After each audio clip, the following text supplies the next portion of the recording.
Well, we have had another Comic-Con with plenty of great reveals. We're going to pick the best and worst and more tonight on Geek Dad Live. Hello, everybody, and welcome to Geek Dad Live. My name is Jay. I am back from Comic-Con, super tired. Actually, I got back this morning, technically, like 1 a.m. Oh, wow. Morning. Woof.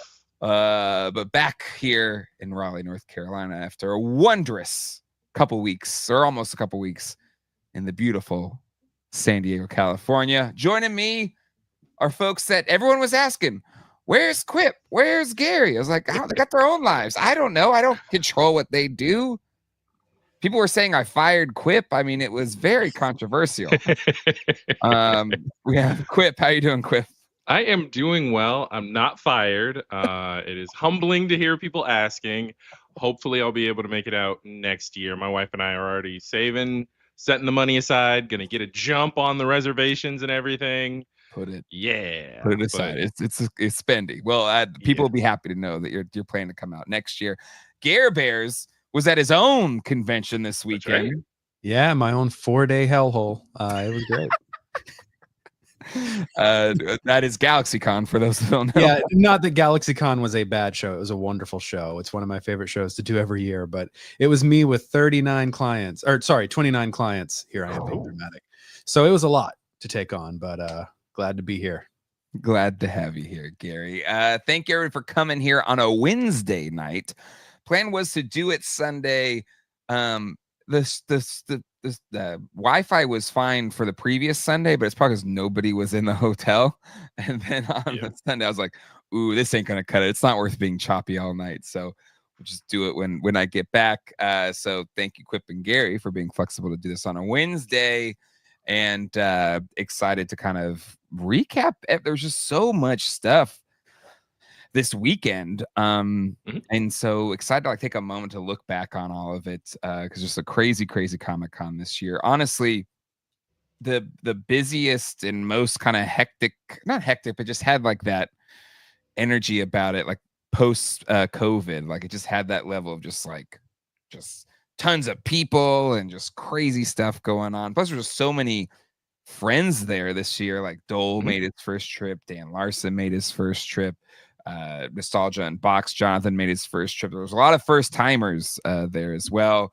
We're talking about all of it tonight on both Geek Dad Live and Geek Dad Live After Dark.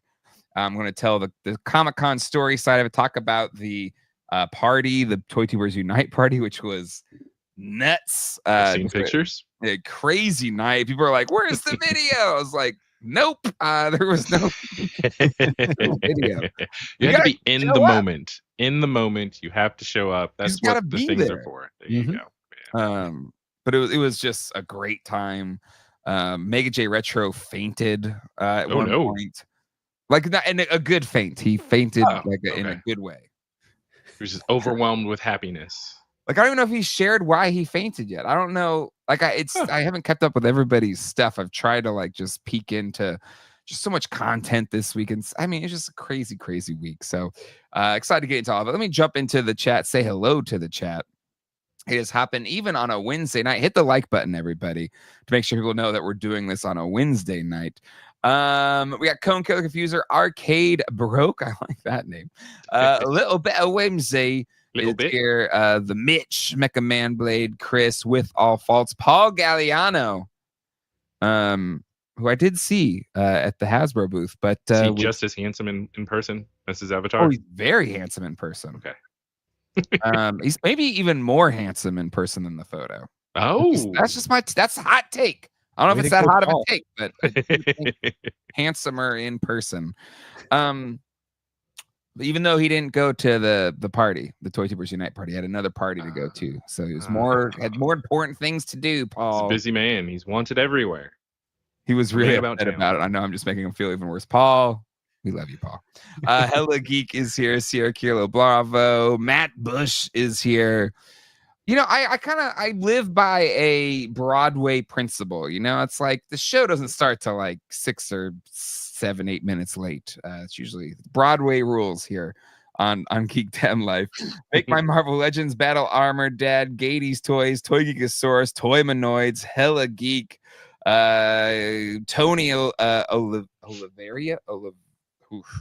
Oliverio. KL, she was there. Got to see her. See her. I think I met her before. Maybe I did meet her for the first time. I can't remember. Was she wearing those glasses in her avatar? I fully expect for the meetups for everybody to dress like their avatars. Nick Dillinger was there, and he wasn't dressed up as Venom. That's his thingy, right? Is it Venom? Is it? No, I thought Nick Dillinger. It was just his face and his glasses. Ian J is Venom, I think. Is it? Am I misremembering? Yeah. Unless he's on his Monsters from Beyond profile. But Day, Studio Henge, Peak Obi-Wan, Retro Goat, Flash is here. Johnny Cock, Arturo Castillo, Nelson A is here, and so many more. Thank you everybody for coming to hang out tonight to talk Comic-Con with us all. Ian is the Venom guy. What's Nick Dillinger's now? Why am I thinking of a Nick? Throw us a comment in the chat. I don't know if he's in the chat. He was at the party though. Nick Mike and Hext also has a Venom. Like it's not here, but like on the Discord, Hext has a Venom thing. So I don't know. Venom's a popular character. It's a popular guy. Really popular. Yeah. It's not mutually exclusive. Did I get Quip his Hallmark Enterprise? Well, you should tune in to Geek Dad Life After Dark to find out, folks. That's right. Geek Dad Life After Dark, San Diego Comic-Con stories and hauls. Come hang out, and you'll find out if I found it or not. If I got Gary what he wanted, you'll find that out too. This is the most I picked up for other people. In fact, I picked up more for other people than for myself.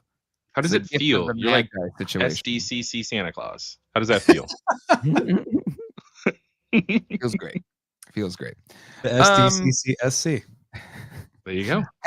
I just can somebody message Nick Dillinger? I need him to come because it's gonna bug me the rest of the night. Anyway, let's talk toys, folks. I'm curious. Exactly, policy. We're doing the work for our friends. And your friends, thank you. Oh, you're welcome. Oh, Technicolor was there. Yeah. Nice. By the way, Technicolor, you need to do because I was watching the Toy Anxiety stream earlier today while I was working, and we need to do some campaigning for him so they know how to pronounce his name because they did what I did, like T3K Nicoler. It's leet speak. Get it together. I mean, it's been a little while, but but anywho, it'll be a fun After Dark show. You can see that trolling live chat. Yeah. Can I just say that live stream on the preview night was insane. Yes. Yeah. Quip, thank you for being there. Gary, I don't know. I don't remember seeing you in the chat. I don't think you were there. Dude, I had no idea what was happening all weekend long, but I got caught up on Monday. I watched the good live stream. But so all time on this channel, the most popular live stream by like amount of viewers watching while live. Oh wow. Okay. Has been for like nearly 5 years or however. I can't think it's been 5 years or so. The infamous debate between Electroblasting and Scott Toy Guru Nightlick. Yeah, absolutely. That episode had like a little over 1,000 people watching it live. Well, we broke that record on the Wednesday preview night live episode. It got to like 1,300 people watching live. Wow, I wasn't even keeping track of the people count. Wow, nuts! It was a crazy, and I don't know how the internet like held together. But it was a crazy live stream. So thanks like all of our usuals that were there, and then all of the new people that were in there. I know there's some trolls. I should have like given Quip or I know moderation. Yeah, moderation. I didn't notice a lot of the trolls. I mean, I guess they were there, but I mean the chat was flying so quickly that if they did post something, it just flew right by. Yeah. But anyway, it was a lot of fun doing that on preview night, and it was great just capturing all these moments of running into like every other toy tuber on the floor that night. Yeah, the ones that were there. You couldn't have planned it better. That was around this corner. Oh, look, it's this person. Like that was pretty fun. Yeah. Yeah, it was doing great until it did just crap out at Super 7. Super 7 killed the live stream. It happens. But anywho, okay, gentlemen, what was it from your perspective, all of the Comic-Con stuff? Just Gary, like general. You can go first. Yeah. Just in general. I thought, it was cool doing our predictions episode and seeing, what came to fruition from that. And also what didn't. Ultimately, I felt like this was a really great year for reveals. We were supposed to pick our favorites and our least favorite, and I honestly had a hard time finding like a worst of show. So I'm worried all three of our worsts are going to be the same thing, but trust me, mine will not be the same as yours. Okay, all right. Yeah. And if it is, wow, we are in sync. Bye. Yeah. Each of you got a prediction correct, though, at least. At least, yeah. There were a couple that were there that I think were some layups that we called out, yeah. But some deeper cuts that I think Gary probably got the deepest cut with the was it the Power Lords? Yeah, Power Lords. That Nacelle showed? Oh, yeah. I thought that was dead, and then like, holy shit, there it is. I know that. Yeah, I figured they were doing something, but it was silent for so long. I was a little surprised. I don't know when it was announced, but I thought for sure Street Sharks was dead. But I didn't say it in the episode. But they revealed it's not. So it's just an indefinite hiatus, which is weird. Where did that get announced? I missed that. I saw it on Toysha's account. Oh, okay. Yeah, I've seen some back channel. People had conversations because I know they killed Mondo killed Ripster when all the stuff about tariffs came up, but I guess they're gonna bring him back out. And then same thing with Mattel has come out and said something about how they're gonna keep on with the Street Sharks line. So Street Sharks is well and alive. Yeah, there you go. Just a little dead right now. It's just sleeping. How about you, Quip? Overall, I think I don't know what it is. So one, the reveals that were revealed were really cool, really awesome stuff. Overall, it did feel, I share the sentiment of some people who were kind of in the Discord, that it felt, well, I wasn't actually there, that a lot of the announcements, it was more of a quiet and calm kind of drop year. There wasn't anything, well, I won't say there wasn't anything, of course. There are a couple best in shows, but overall, like a lot of the things that I'm used to kind of being like, oh, socks are knocked off. I feel like it was a pretty even keel year for drops for me at least. Okay, well, I qualify. What is a socks knock-offer? I guess coming off of Comic-Con, because we had was Cat's Lair dropped at a Comic-Con? Cat's Lair was Comic-Con 23. Like huge reveal, right? We're coming off Comic-Cons that had like a giant thing. That like was Eternia. Was exactly. 24 didn't really have NECA dropping like the huge dioramas, things like that in years past. It felt like so one. So there's clearly a best in show for me as far as the different things that I've seen. Like as far as a company wise, I feel like regular viewers of the show can probably already guess which one of my best in show, which company that is. But in order to pick my top three, I wanted to spread the love a little bit, so I didn't go all with this one vendor. If I had more spots, they'd occupy more spots in my top 10. But because we went top three, wanted to show some love for a few of the other vendors at different price points too, depending on where you're coming from as a collector. So that's how I went about putting together my best in show list. I would agree with you. There is, and it's tough to, if we're agreeing on the same company, because I'm like really good friends with a lot of the people from that company. If we're thinking that company, we're thinking the same company, and so there is a little bit of, well, I don't want to be biased because I love all of those people, like as people. Yep. But also like trying to just separate that and look at the output. They came to play, and they've come to play like at New York Comic Con too. They're the only people that like really came in and just like, let's just, I think I've heard Peter say like almost come in and play angry, just like we're coming for you, So I will say, when I say overall, yeah. So that particular display, absolutely mind blown, especially with some of the drops, some of the IPs that I'm less familiar with, but just it's kind of that feeling as a kid where you're in the toy aisle and you're like, oh, that's just a cool toy. Yeah.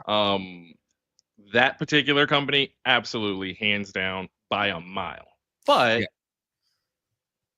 other companies not bringing the heat like they have in the past. So that's kind of what I'm feeling like, even to the point to where Super 7's presence was reduced to what, like cookie stand or something, right? Super 7 was gone, basically. Yeah, well, I know they weren't, and I know they usually do their experience, right? But then they still kind of have a reveal, and then there were a couple other smaller companies. Like I know InArt had some pretty cool stuff, but InArt wasn't actually like on the floor. They had their little thing going on at like a separate offsite location, but they still had some really cool drops. So yeah, cool stuff. Lots of great things. Just feel like it was more mellow this year, personally, from the coverage that I saw from home. I will say, having been, this is my 18th year. No, this is my 18th Comic-Con, I think. Yeah, I did the math. I think this is my 18th Comic-Con. Wow. In a row. You're a Comic-Con adult this year. Comic-Con, I can vote. You can vote.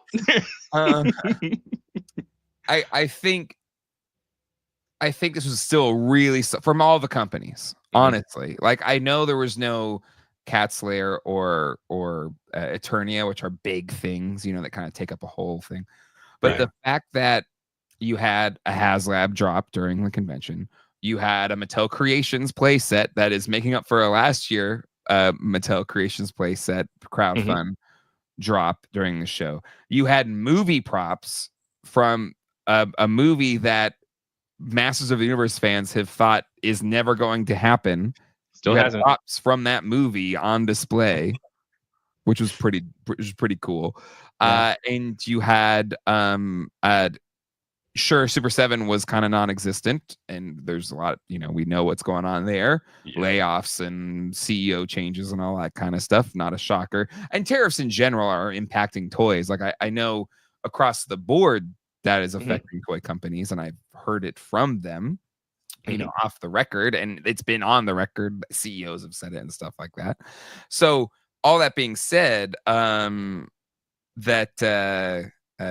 still think it was like across the board. I think there's a lot of cool stuff, neat things to see, and excited to kind of dive into most of them today. Yes. Is anybody's best of show either of the crowdfunds? Because I feel like we should talk about the crowdfunds. Mine isn't. What about you, Gary? No. Okay. Because that's kind of, it's a great time to bring in, popular, big crowdfunds. And the one that was kind of shocking, and I have slides for this from Toy Tubers Unite at Night, so it'll just be easier to keep using those slides. So you get a little taste of what we talked about. That works. On it. But let me scroll to it here. Okay, so we got a new Snake Lair dropped during Comic-Con. $300. Dollary dues. And it's been, pretty much reimagined. There's some parts reused from the first version. But a much smaller Snake Lair. Much more on model to the sketch that everybody voted on. But I think a lot of us were like, cool, yeah, smaller than a Castle Grayskull, so cheaper or about the same price as a Castle Grayskull. But alas, it is not. It's 300 bones. What's our thoughts on this guy, this thing? Gary. Quip. Okay. I'll start us off. So, all right. Toy design wise, again, I think this is closer to the mark, like the render, as you just mentioned, Jay. I think this is more what people were thinking as far as when they voted for, hey, if you're going to make something, boom, please make a Snake Lair. Now, everything that comes with it, the horse with the two different heads, even though it's kind of, what is the name of that creature? Snake horse. double snakes, snake eyes. Okay. Snake eyes, Okay. yeah. Double snake eyes. Okay. Cool. That snaky horsey fellow is Lady Slither's two-headed serpentine steed chimera. Yeah, that dude. It's neat, right? It's fun, even though I didn't realize that was an unlockable tier. Okay. You gotta get all the way to the top. 10,000. Wow. If everything at that price point, I mean, it's the same thing we say for all the different crowd funds is if you get it all, fantastic. If you don't get it all, you know, the less you get, the less you feel like you're getting your money's worth, particularly on the heels of, okay, if they did scale this to be the size of Grayskull, even though it's a little bit bigger than the Grayskull set, or is it almost like exactly the same size? I think it's tall. It's definitely taller. Okay. So it's like Grayskull with one of the little outlook, like the landing places for the Talon. Okay. That original MSRP, and I only know this from conversation in the Discord with Shiny Plastic People. Again, nobody ever get him a membership. We were talking about the Grayskull and about how MSRP for Grayskull when it first dropped was $75. But then if you punch $75 from 2021 into an inflation calculator, you come out to around $90 to $95 in 2025. So we were talking about how the other Grayskull being discounted at around 107 isn't too far off from MSRP once you take into account inflation. But looking at this and this jumping up to 300, I can't help but share the sentiment of many that why can't this be a general release, or why can't this just be something that is released on Mattel Creations? That if you don't want to put it in stores, put it up on Mattel Creations. Even do it through Club Grayskull where you get like a week early exposure. Maybe even if you made it a Club Grayskull exclusive, people I feel like would spring for the extra $10 for the year membership in order to get this.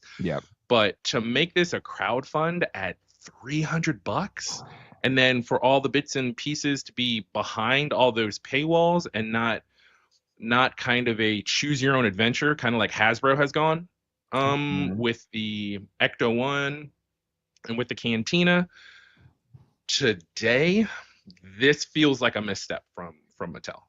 It's a little bit of a letdown. The toy itself is really cool, but I feel like the rollout, the fact that they're doing crowdfunding for it is unfortunate.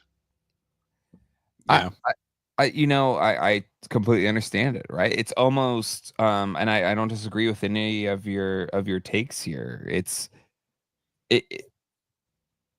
When it was so inflated, right? When it was this, where is it at? No, I'm going the wrong way. Sorry. Okay, when it was the Imaginext playset, right? Imaginext, yeah. And it was, but it was huge. Like it was about the size of an Eternia playset, right? It was not quite the height and maybe all, but it was like, okay, you're just making this thing gigantic to justify the price of $300-something. But to then turn around and say, okay, we hear you. It's too big. You want it more like, the original sketch, which I think in a lot of people's minds, we were like, Grayskull or smaller is what I think a lot of us were thinking. Yeah. And to then give us that, which great, you listen to the collectors, but to ask $300 for an MOQ. Is this a monkey palm moment though? Because you got to think about the price point at the original scale that they were going to drop it, and then are they wrapping in the cost of redesign, redevelopment? Sure. A lot of tooling, tens of thousands of dollars, I assume, have been spent just to redo this. But that's where it's almost like a sunk cost thing. It's like a sunk cost fallacy. That's true. If you have to sell this at $300 to make up for the losses on the first one, you're kind of shooting yourself in the foot here, because there's just not. I just don't know what the market is for this at $300. Maybe at 150. 150 would probably be pushing the upper bounds of what would make this work for people. Sure. You could say like, hey, it's a smaller MOQ, and Grayskull we made 10,000, 15,000, 20,000 of them or whatever. So that's why we could bring it in lower. This was only 6,000. But when you just did the Fright Zone, which I will admit is smaller than this, but still that was under $100. Right. It was the Mattel Creations exclusive at first, and it's on other sites and stuff. But 300, I think, is just too much. And while I think it's really cool, I think I applaud Mattel for taking the time to go back to the drawing board and give us a play set that looks more like the original sketch that everybody got excited about. I think at $300, you're just putting yourself in a tough spot to get this thing backed. Was Eternia? How much was Eternia? I think it was $450. So Check 450. 400, 450, somewhere around there. Okay, all right. I was thinking 350 for some reason. I don't know why, but okay. Yeah, this definitely feels like a weird move and a misstep. I mean, the toy itself looks incredible, though. Like seeing it next to the sketches, like they really nailed the design. Absolutely. All the accessories that come with it, the Shriek lady, whatever, Lady Slither. Lady Slither. With her. Put some respect on her name. It's her lair. I'm sorry. The lovely Lady Slither with her swappable snake lower and with the knife from the Golden Child. That just I noticed that. Is that what she's holding? The give me that, and she had that on the original figure because there's already been a regular Lady Slither. Yeah, I think it looks really cool. I can't justify 300 when 150 would do. Yeah, even 200, right? Even 200, it's okay. It's unique mold, whatever tooling. I get it. But yeah, 3 it seems like a bridge too far. Yeah. I'm going to ask the chat, are you considering backing the new Snake Lair? Yes or no? Just simple yes or no. Let us know in the chat, folks. A lot of MOTU fans in that watch this stream, a lot of MOTU Origins collectors that watch this stream. So let your voice be heard on where you're at. Are they showing live backers on this thing? I don't think so. That's also concerning. Yeah. It's backed by 2 people. Does Brink have a back door? Brink might know. Yeah, like, oh, it's coming soon. Okay, it's not live yet. Okay, okay. Well, there you go. Available 115. Okay. So this Friday we'll find out. Yeah, we sure will. Based on the chat, though. Right, see how this is going to go. 300 some people watching right now. It's true. Let your voice be heard. Again, a lot of people that watch this show are big MOTU Origins collectors. Big demographic of this show is MOTU. Yeah, I think Paul Galliano called out that this would work great for like classified as a Cobra HQ, and I think that's a cool point, like a jungle Cobra hideaway. Okay. Yep, that could work. And if you are picking and choosing which line to go into, right? Like if you are in on MOTU Origins or Masterverse, because I mean, I don't know how Masterverse would scale with this. It seemed like they were trying to fudge that scale with the Eternia. But if MOTU is your main thing, I could absolutely see you backing this, right? If you're not too into too many lines, you might not be happy about it, but it would look cool with your Snake Man. You'd want it in your display. I could see people who are, I won't say MOTU purists, but they're primarily MOTU collectors going for this. But anybody who's collecting MOTU Origins is kind of like a second, third, fourth, or fifth line. Even just keep it to second or third line. I don't know that they're going to be as willing to spring for a $300 Snake Lair. Yeah, it's really easy for me to pass on this because MOTU is one of those things that I watch from afar, but I seldom ever actually purchase anything. So seeing a $300 price tag on something that I think is just dandy does not make me want to, actually drop the money. So, well, I'm someone that I bought the Eternia. I've bought every playset so far. I bought them all. And I will have them all on display. I don't think I want to back this one. Oh, wow. Okay. And there is no like Jay's shill. He's gonna get freebies. Like I've bought every single one. Not one has been a freebie. And And it's so I just do not see myself spending $300 on this. I know it's the Chimera, but I much prefer this one, Greg Hoffman. It's a Snorse Quip. I do like that. It is a Snorse. Horse combo. Alpha Magnus. I can't wait to buy a bunch of smaller figures for the $300 I'm saving here. The Hanser, I'd rather put money on the new Mondo Superman instead of this. There you go. Fair. King Panther. Jay, I'm concerned that the Snowcat's not going to meet all its tiers. That will probably should check into that today too. It's a possibility. Rafe's Sax is definitely awesome, but probably not $300 awesome. Rabbit McGavin, MOTU is my absolute favorite. Bummed they priced this outside of what I will pay. Wow. Mecha Manblade, unless they are throwing in all the tiers and lowering it to at least $200, I would have to say no. And I think it's the $300 price tag. Even, and we'll get into the Star Wars one in a second. It's like, hey, this is really nice.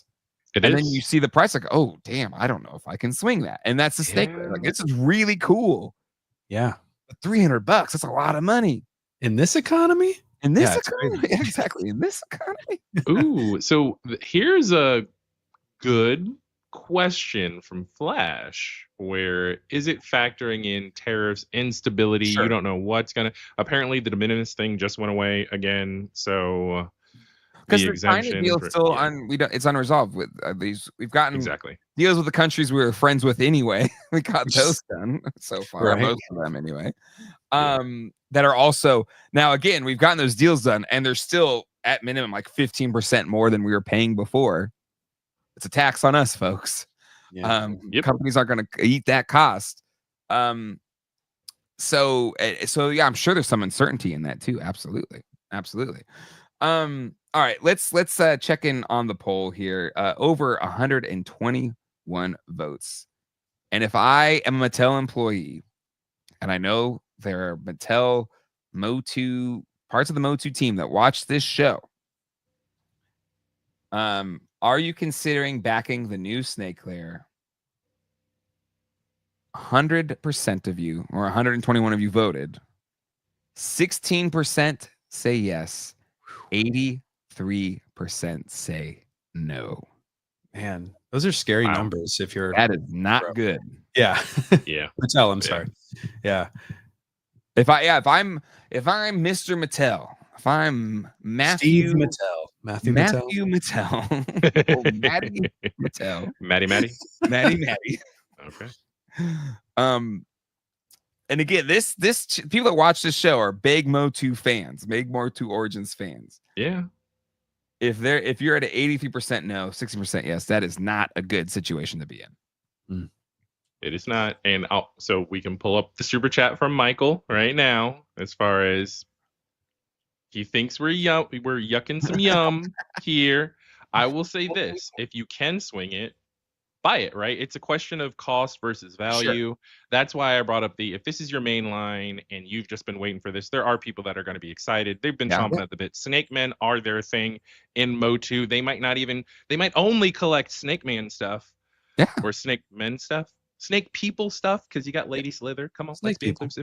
That they're super amped on this. So I'm not trying to yuck anyone's yum. I don't think anybody's yucking. We all agree this is a really cool playset. I think we're just talking about the price. And I think most people, I mean, the comments that I've seen here, hey, if it was 150, if it was 200, right, which is still a pretty penny. I mean, it's not anything to shake a stick at.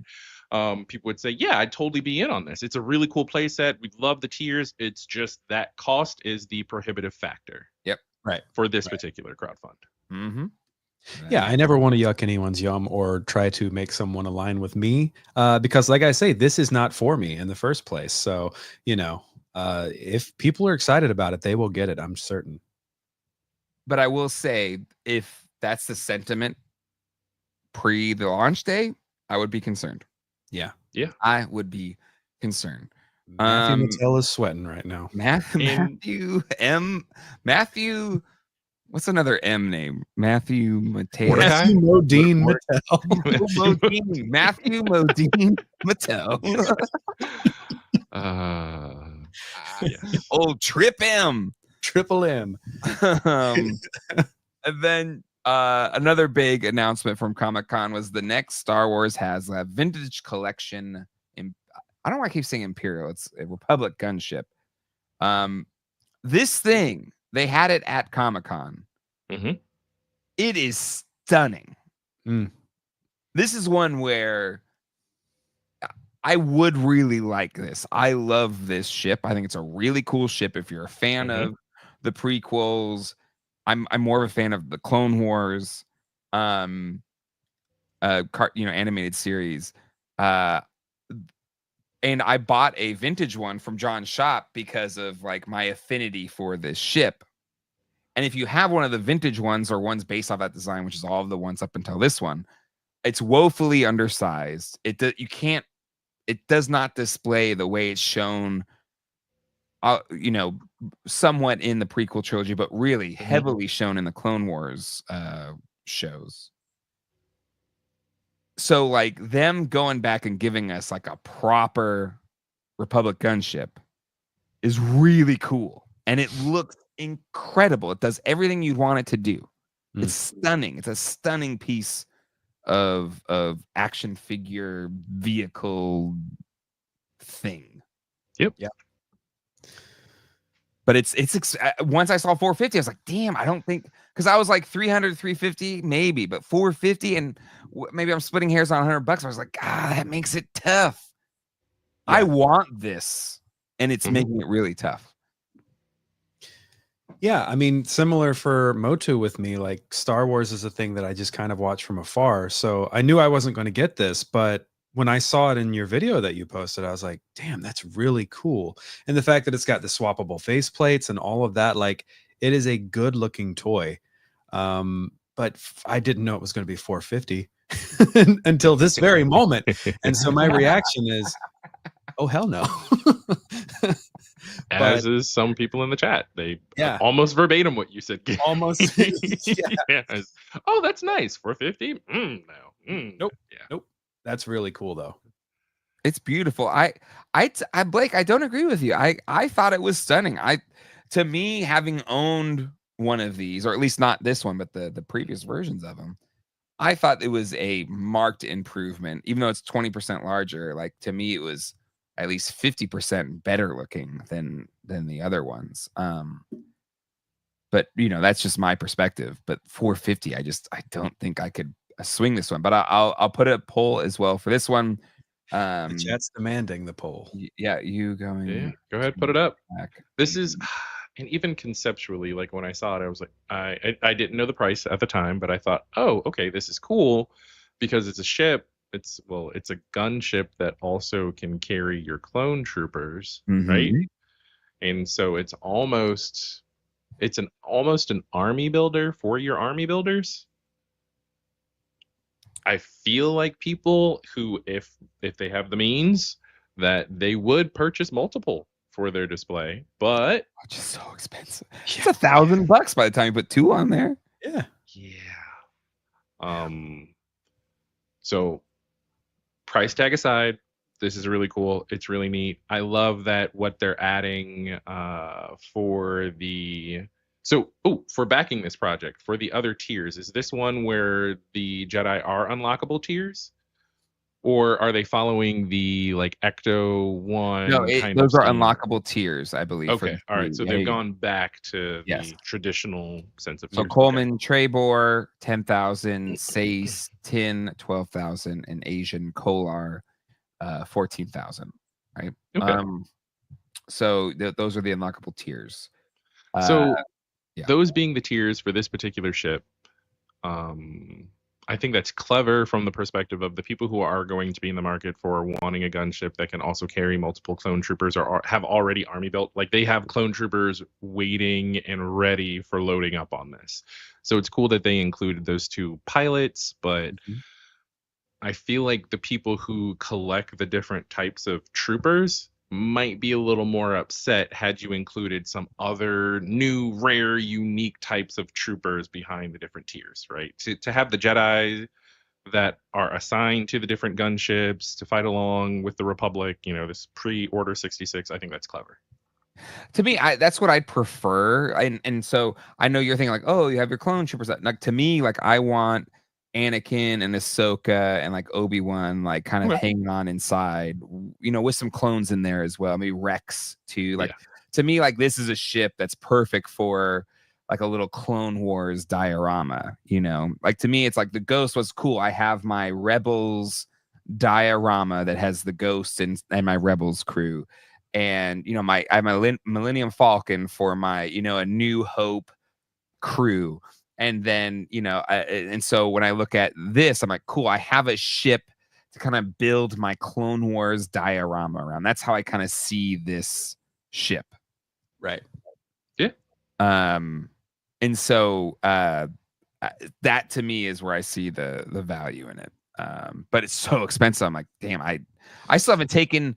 I've put my Ghosts on sale. I think I'm going to keep the Ghost, but I still haven't taken it out of the box. Like it's just sitting there. Like, so I don't know how I even justify swinging $450 for this one. The Ghost. Did you move that Cat's Lair too yet?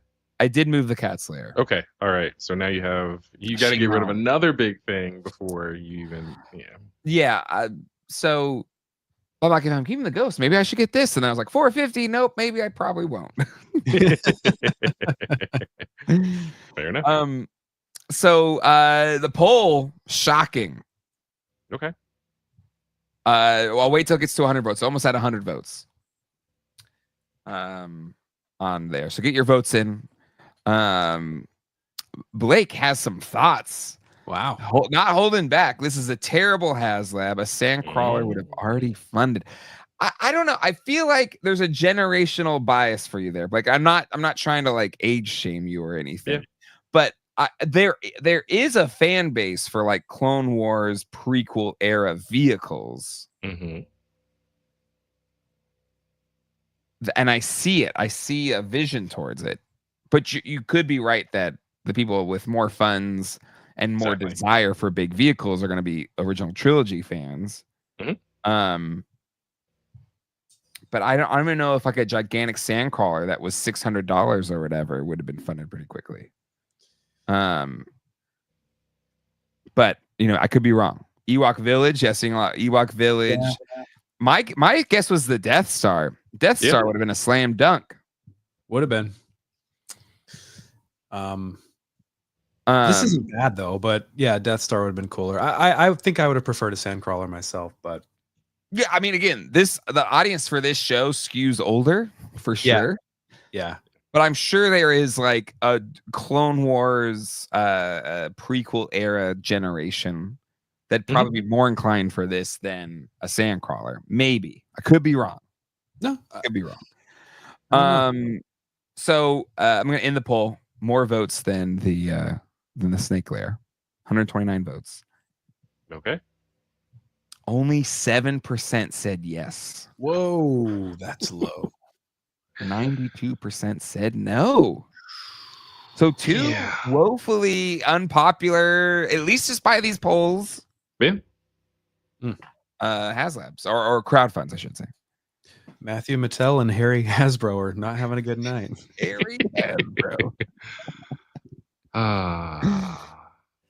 That's low.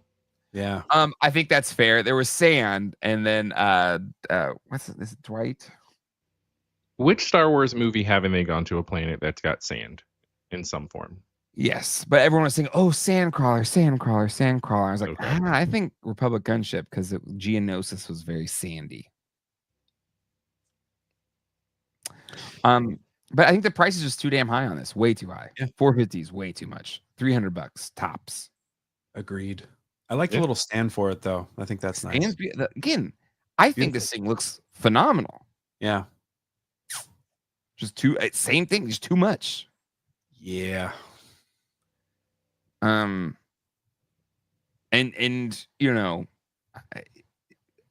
not wrong. There's a sentiment here that it could be the end of HasLabs, could be the end of crowdfunds. Could be. We shall see.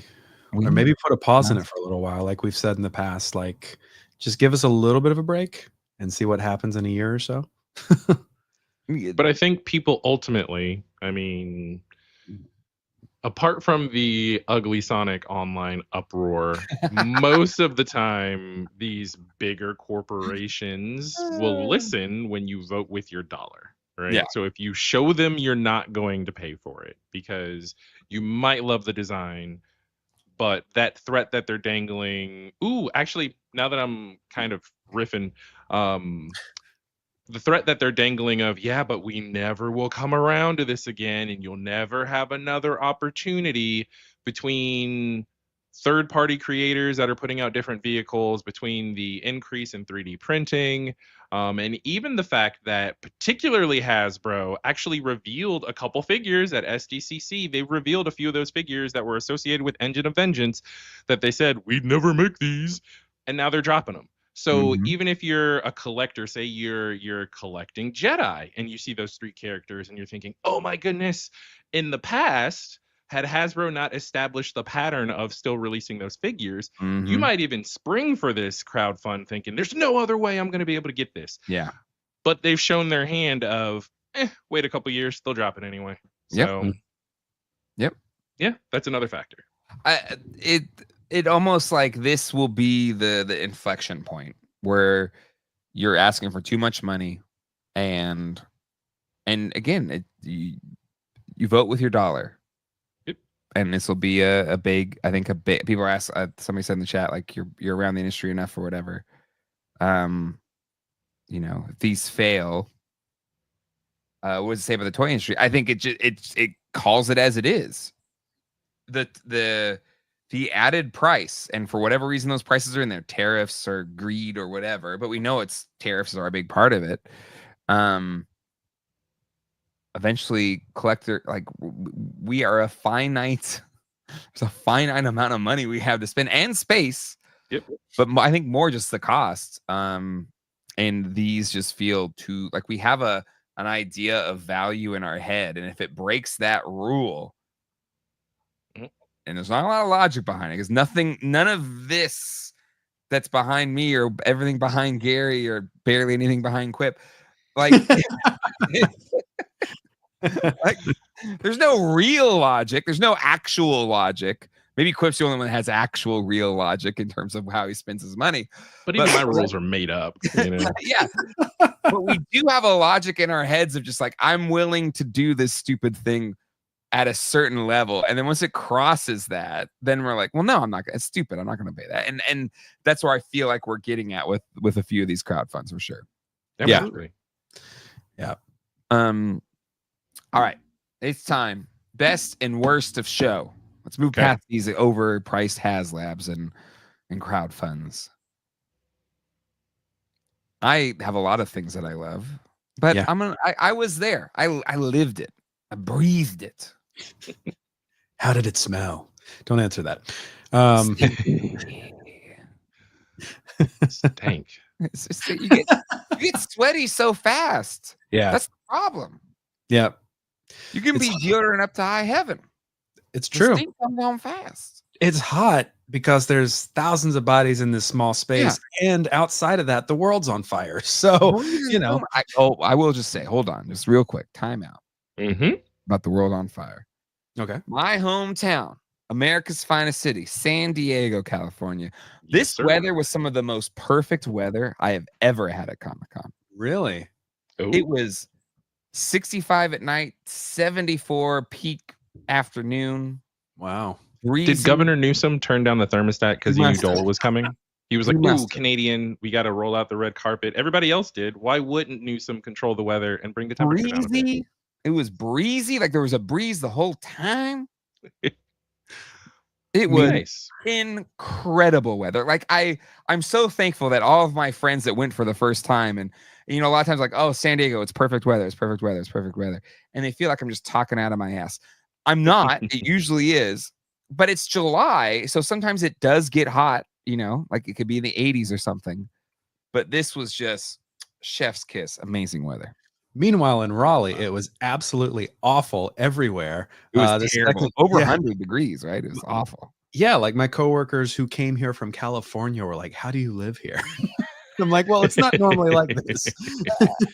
Wasn't that increase in temperature, was that due to something going on with the corn crops in the middle of the country and kind of like, no, is it crazy? Okay. I just thought it was kind of funny that because they were calling the phenomenon something like corn sweat. And I was like, is this a pun? Like, are they playing off of the popularity of Superman and the main actor's last name being Corn Sweat? Is it a coincidence? I don't know. All I know is the weather was perfect in San Diego. Okay. Gentlemen. Yes. I asked, let's pick 3 faves and 1 worst, or 3 bests and 1 worst. Okay. So Gary, why don't you kick us off, Mr. I was at a different convention all weekend. So much cooler. I don't know. I have a feeling we're going to align on some of these.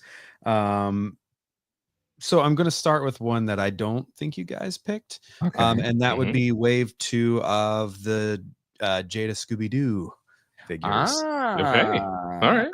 We saw Space Kook and the mermaid guy. I forget his actual name in the show. But and then we got Scooby. We're finally getting Scooby, and he is the most detailed Scooby we have ever gotten, I believe. So color me pleased. I think that these figures look really good, and they're joining the Mummy, Shaggy, and Creeper from Wave 1.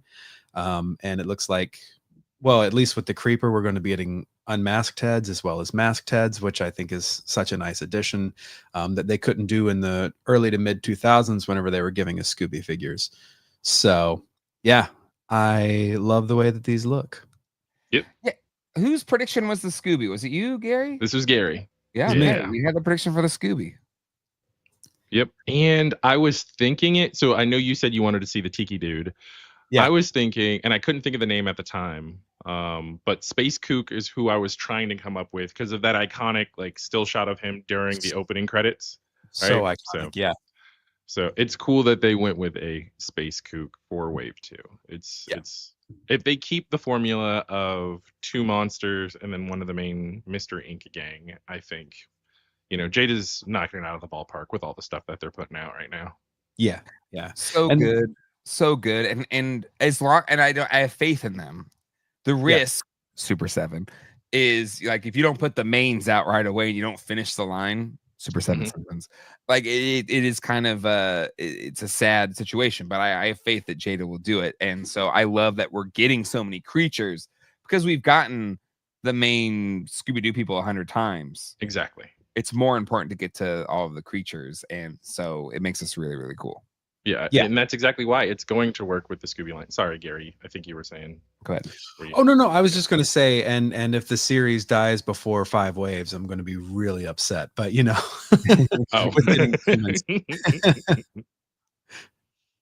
they might. You never know. Once they get, Daphne was teased. Depending on what the numbers look like, I think Jada being run, at least the rep June, who is constantly like giving interviews to Toy Migos and their different channels, and he's pretty regular. He's been pretty clear about having the mission of making sure that they get to the main people with things. Like I know with Street Fighter 2, they were like, hey, we want to finish out the whole roster, and now we're only waiting on E Honda, T-Hawk, Balrog / Bison / Boxer, if you're a fighting game enthusiast, and Akuma. There's only 4 left in Street Fighter 2. So because June is a collector like us, I think he's sensitive to that. And the strategy that they're doing with rolling out these lines of, all right, well, the people who don't want to get Scooby Gang again, they're going to want the villains, the creatures, and okay, you're doing 2 of those per wave, but you're still constantly rolling out those main characters. You have 1 anchor figure for each of the waves. It's just that's smart toy business. So Jada, no notes.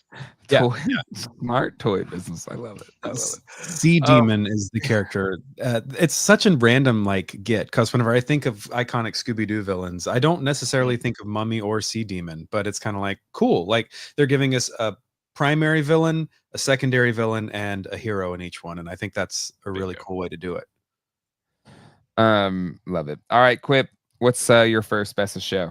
All right, my first best in show is going to be Hasbro. we're gonna show Hasbro some love, and it's the Ghost Viper. Oh, yeah, so good. That is, again, like I'm going purely from that guttural.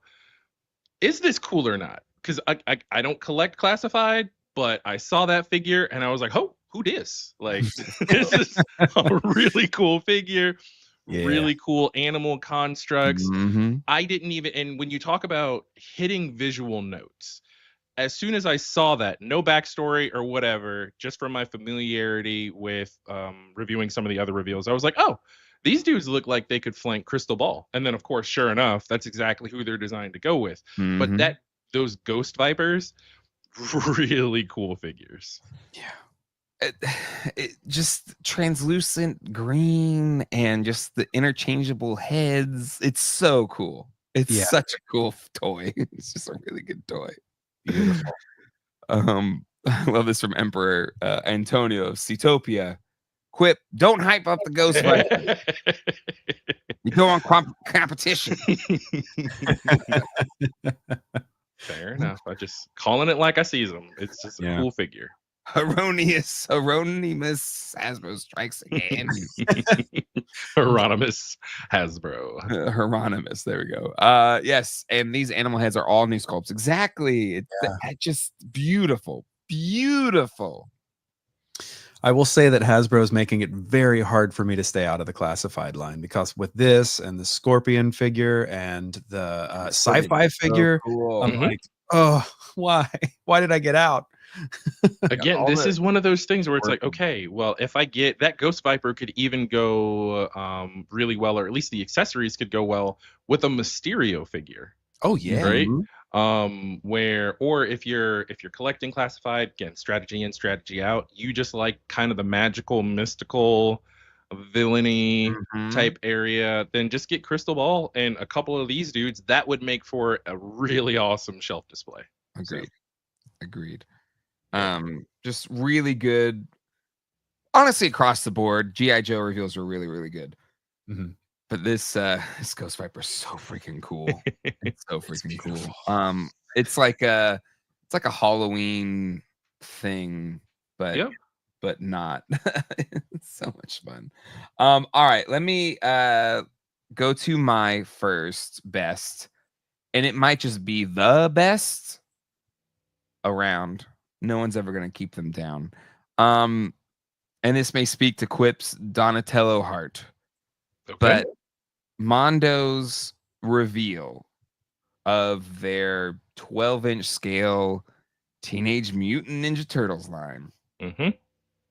Oh, shoot. Crap.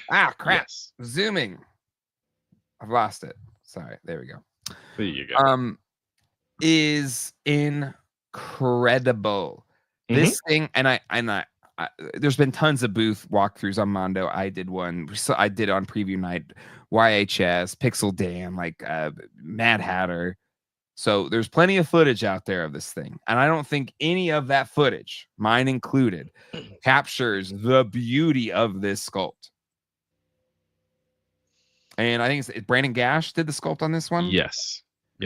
That man, just the Brandon Gash, Tommy Hodges, Alex Brewer, just magicians. And I can't wait till Mark Bristow paints this thing, because just on the sculpt alone, holy cow, wow.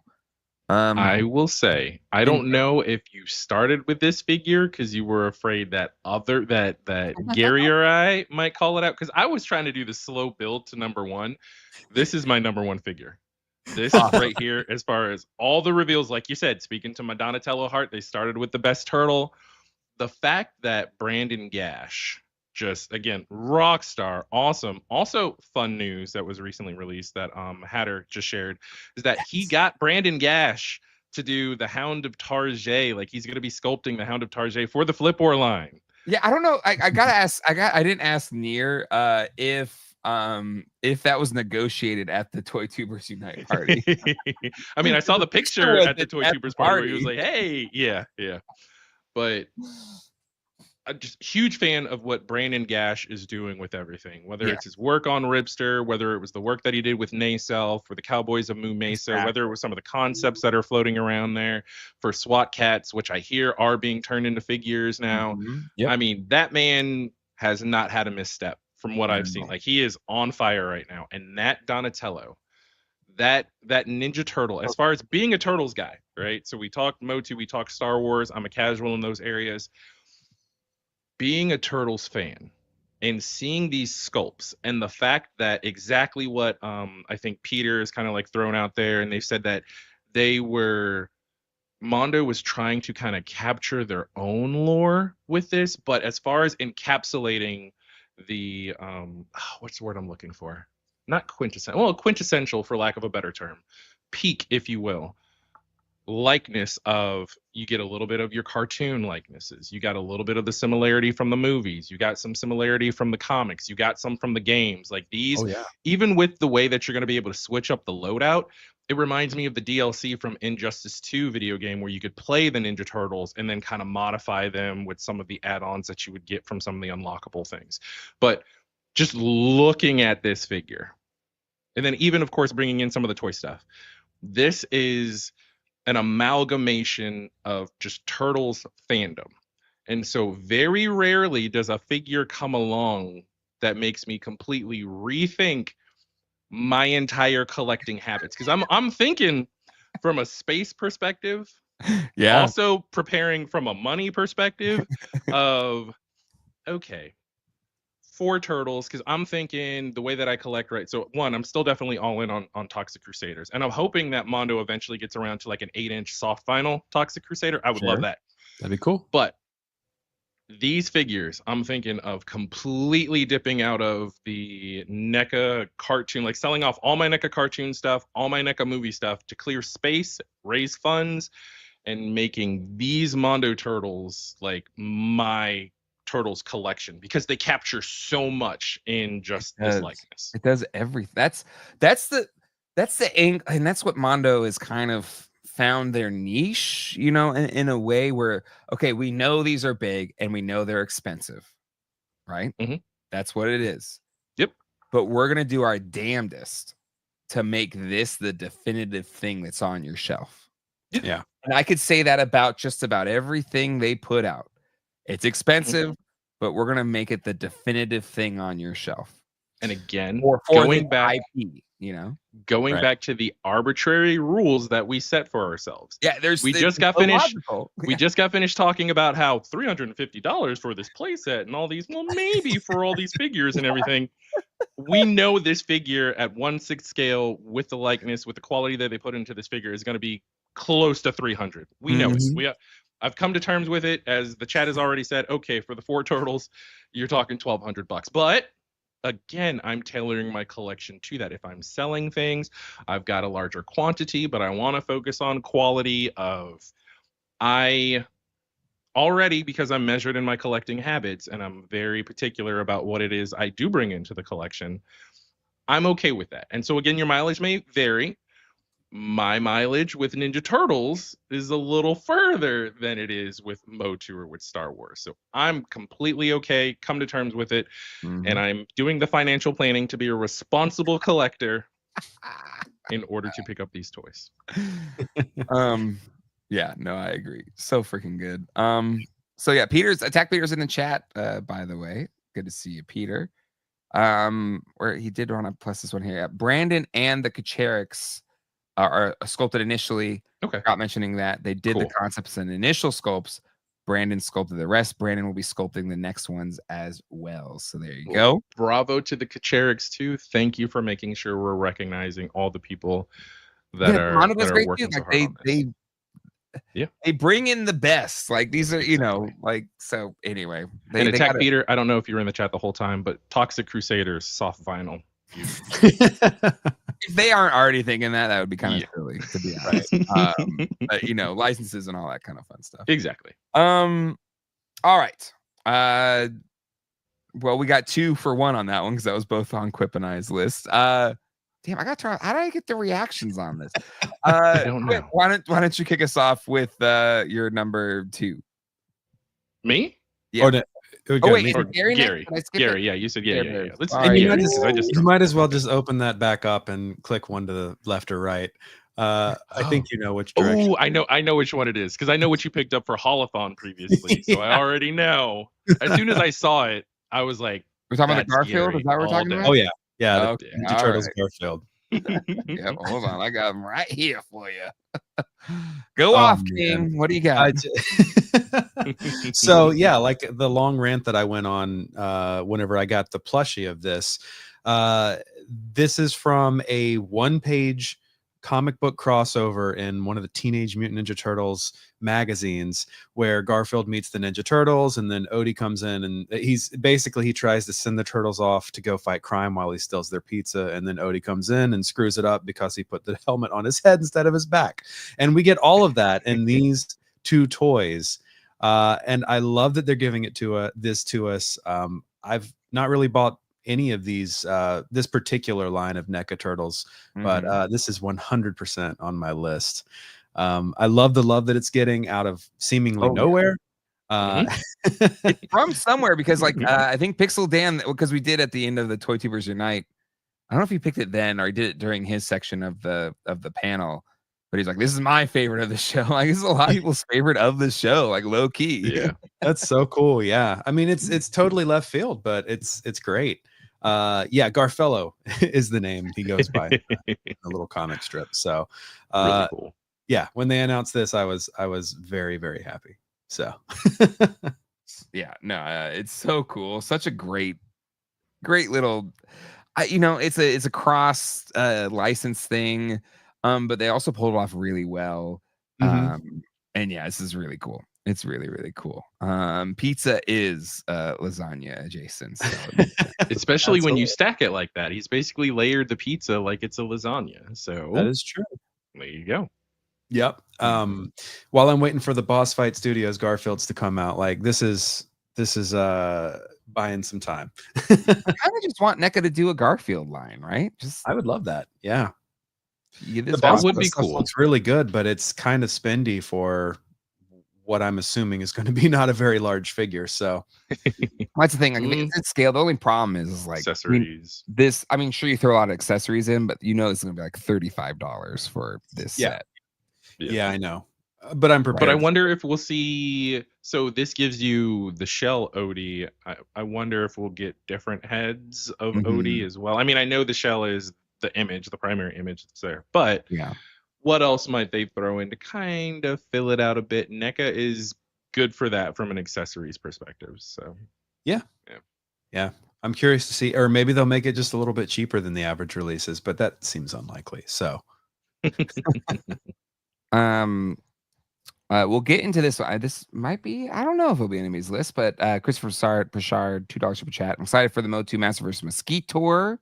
I did see that. That does look fun. And did we miss this from Mike Hex? $5 super chat. Hasbro Star Wars is really fielding fan opinion on HasLabs. They were asking us at ChrisCon last weekend. Oh, okay. All right, good to know. I do know they poll, but Hasbro team, you're always welcome to ask a poll question. We'll put it here live for everybody. If you ever, Emily and crew, you know where to find me. And then Shelf Presence gifted 5 GDL family memberships. I got family. And people are saying in the chat, Attack Peter was one of the recipients of the GDL family membership. So welcome, family members. No, it's a great one. Love it. As a Garfield fan, and a Turtles fan, it's a great crossover. All right, Quip. What is your second pick? My number 2, which didn't get a lot of shine, but it aligns with what I was most excited about when we had our discussion about the SDCC exclusives. So Master Replica revealed their Picard Season 3 figures for Star Trek. They're 4.5 inches. So we've got Geordi and Worf and Riker and Picard and I believe a Data. They kind of did them all in the styling of that you kind of saw them in Season 3 of Picard. So Oh, cool. That is the Picard figure right there. But there is another one. I know Toy News Eye has a bunch of pop-ups that are kind of, it's hard to. Oh wait, no, yeah, you got them there. Perfect. Yeah. So these were cool. So they actually had these on the floor at SDCC. I was just excited to see them. So, wifey's a big Trekkie. I've already shown them to her. They're going to become part of her collection. I am collecting these vicariously through my wife. Krang hologram was always showed. Peter, can you send me a picture of the slide? Because all I've got are like cell phone pictures, or maybe toy shiz.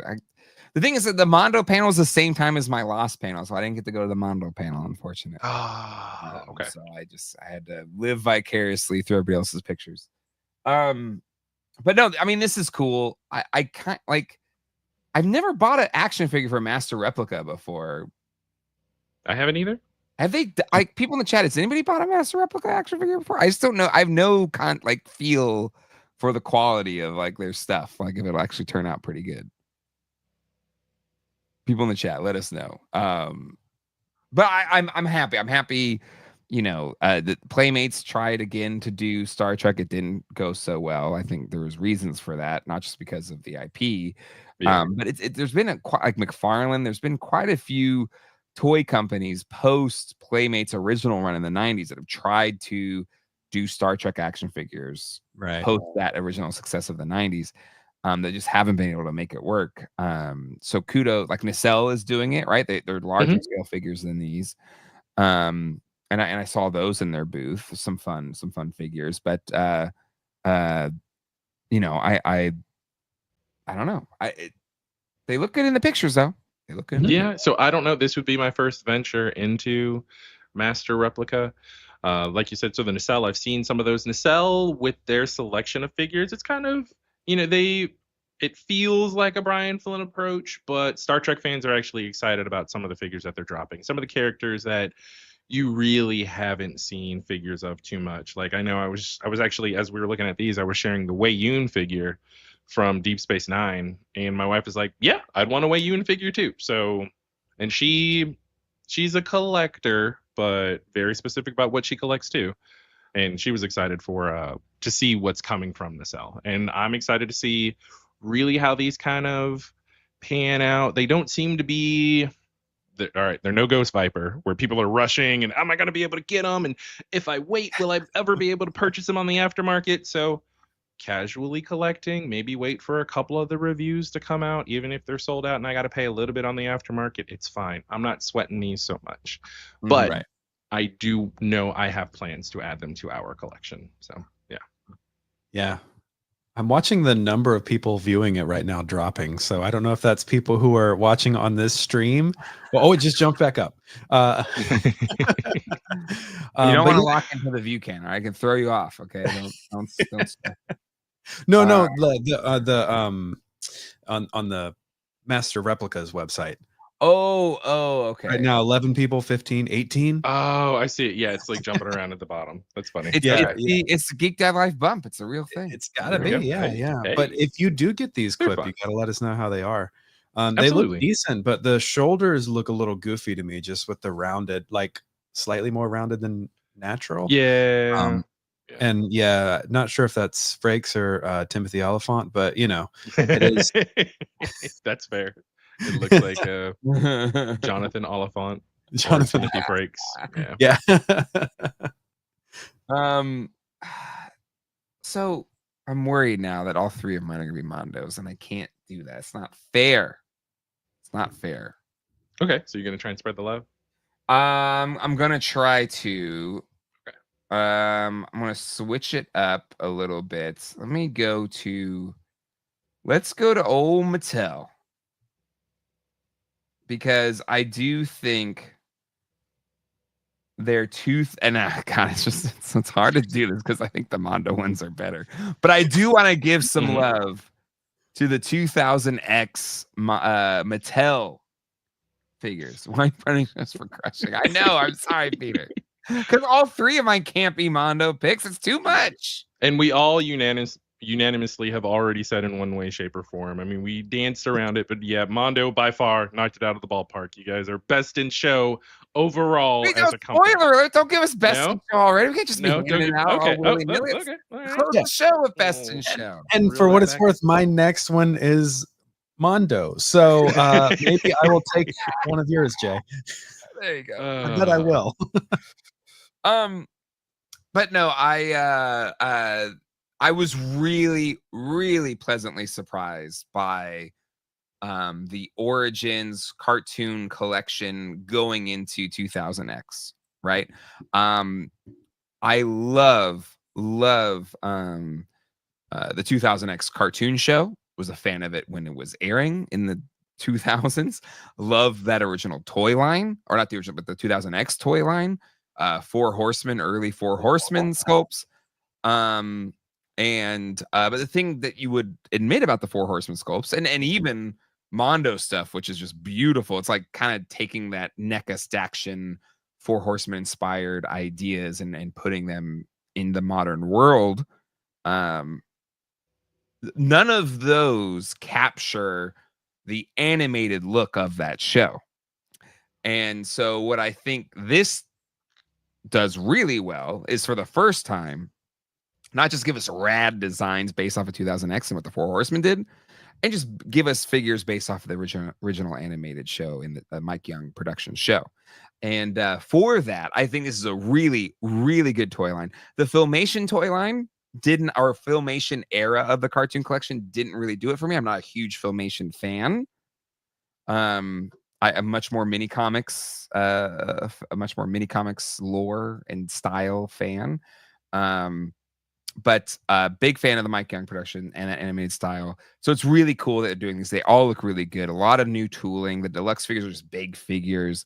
And so I think these are really cool. And it's a retail toy line. It's just a continuation of the cartoon line. So these are gonna be $19.99 on retail shelves.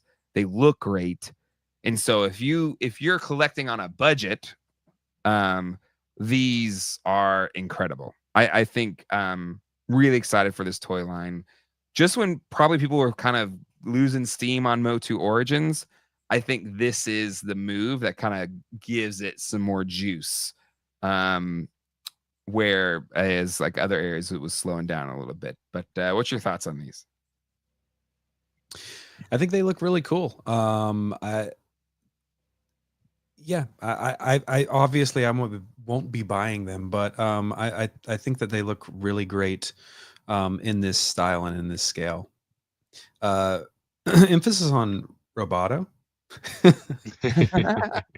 He looks super cool with the translucent chest. And you have gears in there. Sam, one of the designers on the toy line, and also viewer of the show, fan of the show. Mm-hmm. He was like, "Hey, it's going to have gears in there. Don't worry." I'm fine without the gears, but yeah, like if they are removable, that's even cooler. And then I love the amount of plastic that went into Ram Man. Like these are just good looking figures, and they scale really well to their cartoon counterparts. Mm-hmm. And so this particular line, I am having trouble visualizing where it fits in the scale of MOTU figures. Like, is this, because I've heard the lament of some folks who were keen on the Filmation cartoon collection. Mm-hmm. Are these like more on the Masterverse scale than they are Origins? Are they kind of in between? They're Origin scale. They're Origin scale. Okay. Yeah. All right. Yeah. So that's cool. Oh my goodness, I'm forgetting his name right now. Dude with the wings. Why am I forgetting? Stratos. There we go. Okay. All right. That Stratos looks. I mean, I need to see a side by side to see that Stratos, and there's actually a Hordak too, right, in this line. That's not in this picture, but. Or am I thinking of a Masterverse Hordak? Yeah. There's a Masterverse Hordak. There's no Masterverse. I'm sorry. There's no Hordak in this. There's Masterverse Hordak, but well, go back. It was just right there. Go back. In Mosquitor? Nope. Back before Mosquitor. Right there. That dude on the other side of Adam. Right there. Wait, yeah. That's Zodak, not Hordak. Zodak, not Hordak. Sorry. Oh, Hordak is the bat dude. Sorry. Yeah. Oh man. First it was the Transformers, folks. Whoa, now the MOTU people Quip. are gonna come after me. Careful Boo. now. Careful now. Sorry. I apologize in advance. Well, after the fact, actually. But okay, if these are origins. What'd you say? I said there's a lot of characters to know. That's why I mostly stay quiet. when MOTU comes up, I'm like, I don't want to get it wrong. Okay. And yes, so it's slightly taller, but relatively the same scale. It's just the origins or original style MOTU's a little squattier. He's a little leaner. So yeah. So I think now's about the time. 2000X is getting some love. You mention it. 1/12 scale. Shame. 1/12 scale. 2000X. Mondo's doing their spin on it. So yeah, just looking at these, they look like fun figures. I'm always a big fan of Man-at-Arms and of Beastman. They said they're like the Thundercats. That's actually what I was thinking. The Thundercats MOTU crossover, where it's kind of like in between, but it can work. It could work. Mm-hmm. They're fun. I'm a bigger fan of every other character except for He-Man, because that is a mom mullet if I've ever seen one. Right there on that figure. That's the design on the show. That is it works better on Adam, but I don't know. I'm just, that cut is rough for me. It was 2001. Okay, it was a different time. Fair enough. But all of these look fun. It's exploring a different area. I think right about now is that time to bring in the people who were watching 2000X as a kid into the fold, right? Yeah. To kind of expand the line for those folks as they are now in the job market and they're getting disposable income. So it's fun. Hopefully, it's unfortunate that it does seem like it's at the cost of the Filmation cartoon collection, because I know some people that kind of drop their regular origins. Be doing Filmation. They said they still are. Okay, all right. Well, that's good news for everybody. There you go. Okay, fantastic. Is it either of you doing the Mondo 2000X? I do want to look at those real quick if nobody else is going to pick them. Oh no, that's not one of my. No. So just let's give them a little shine, because these things are just incredible. Tommy, like this was going to be my pick, but I just wanted to spread the love a little bit. But like these, the fact, and I don't know if you knew, like it was in the walkthrough video. Yep. But this Skeletor head actually floats in the hood, folks. That's cool. This is a floating Skeletor head. So Mondo is in a little bit of a way, in a good way, kind of ruining other toys for me, because when I saw Space Kook and I saw like the neck for the floating head, I was like, well, if Mondo could make that. Now, granted, 10 times like an order of magnitude difference in price, but I'm thinking they just developed this cool articulation scheme for having the head float and kind of move around within the hood, and Space Kook doesn't. But they're different price points, so let me not be silly. And this is just cool. Yeah, and we still don't know the price. I feel like they've added this. So originally, they said they're hoping these would be less than the Ghostbuster figures, which were like $101 per figure. Seeing these in person, I assume Clawful is going to be more. He's bigger, but like seeing these things in person, these things. And again, I've done a review on the Peter Venkman. I think those figures are incredible at that scale. Like it's just unheard of in that scale. I know people still haven't gotten them in their hands yet. I've had them in my hands. It is unmatched at that scale, the quality that you're getting there. And in seeing these in person, like the He-Man and the Clawful painted with the stands and everything that comes with it, I wonder if it's going to be... Yeah, exactly. This is where Attack Peter exits the chat. What these things end up costing, because it feels like they went super premium with these things. So we'll see how that turns out. So jury's out on the price, but I am putting out... it's people asking for the which 2000X toy line are you going to collect, and I'll put it in the poll.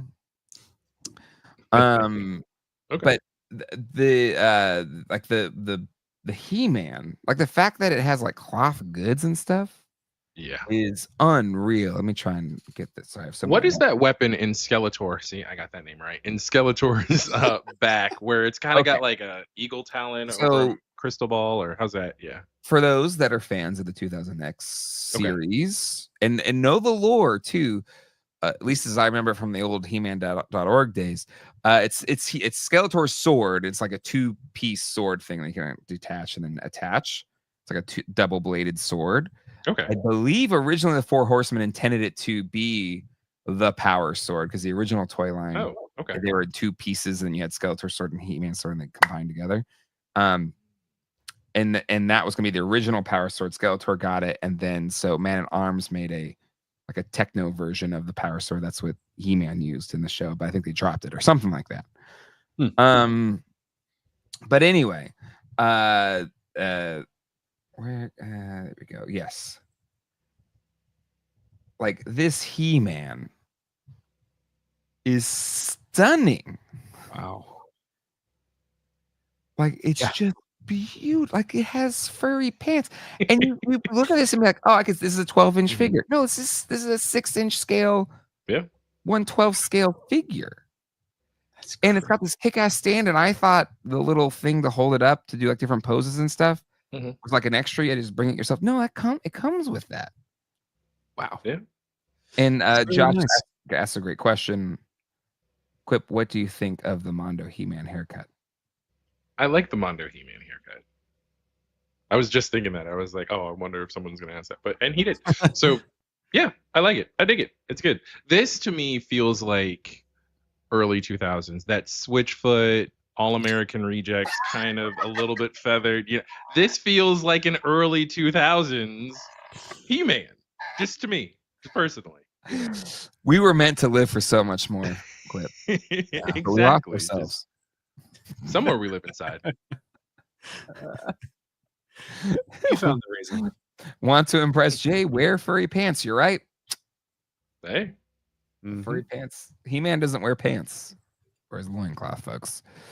But no, it looks great. And then the Clawful looks really good. I think I got a picture of it. And then Man-at-Arms kind of got overlooked. He's just like sitting there like, hey, I'm here too, you know. But the Clawful just looks so damn good. Wow. And this base, like that is gnarly. Yeah. He's so sick. These are good looking toys for sure. I should have put both in there for the poll. I'm sorry. Well, it's either or right now. You gotta pick one. No, doing both at the moment. But yeah, and then Man-at-Arms looks great too. Yep. Always cool. Man-at-Arms with the tunic too, with the fur. Yeah. He's got the boots with the fur. No boots with the fur on Man. No, he does have boots with the fur.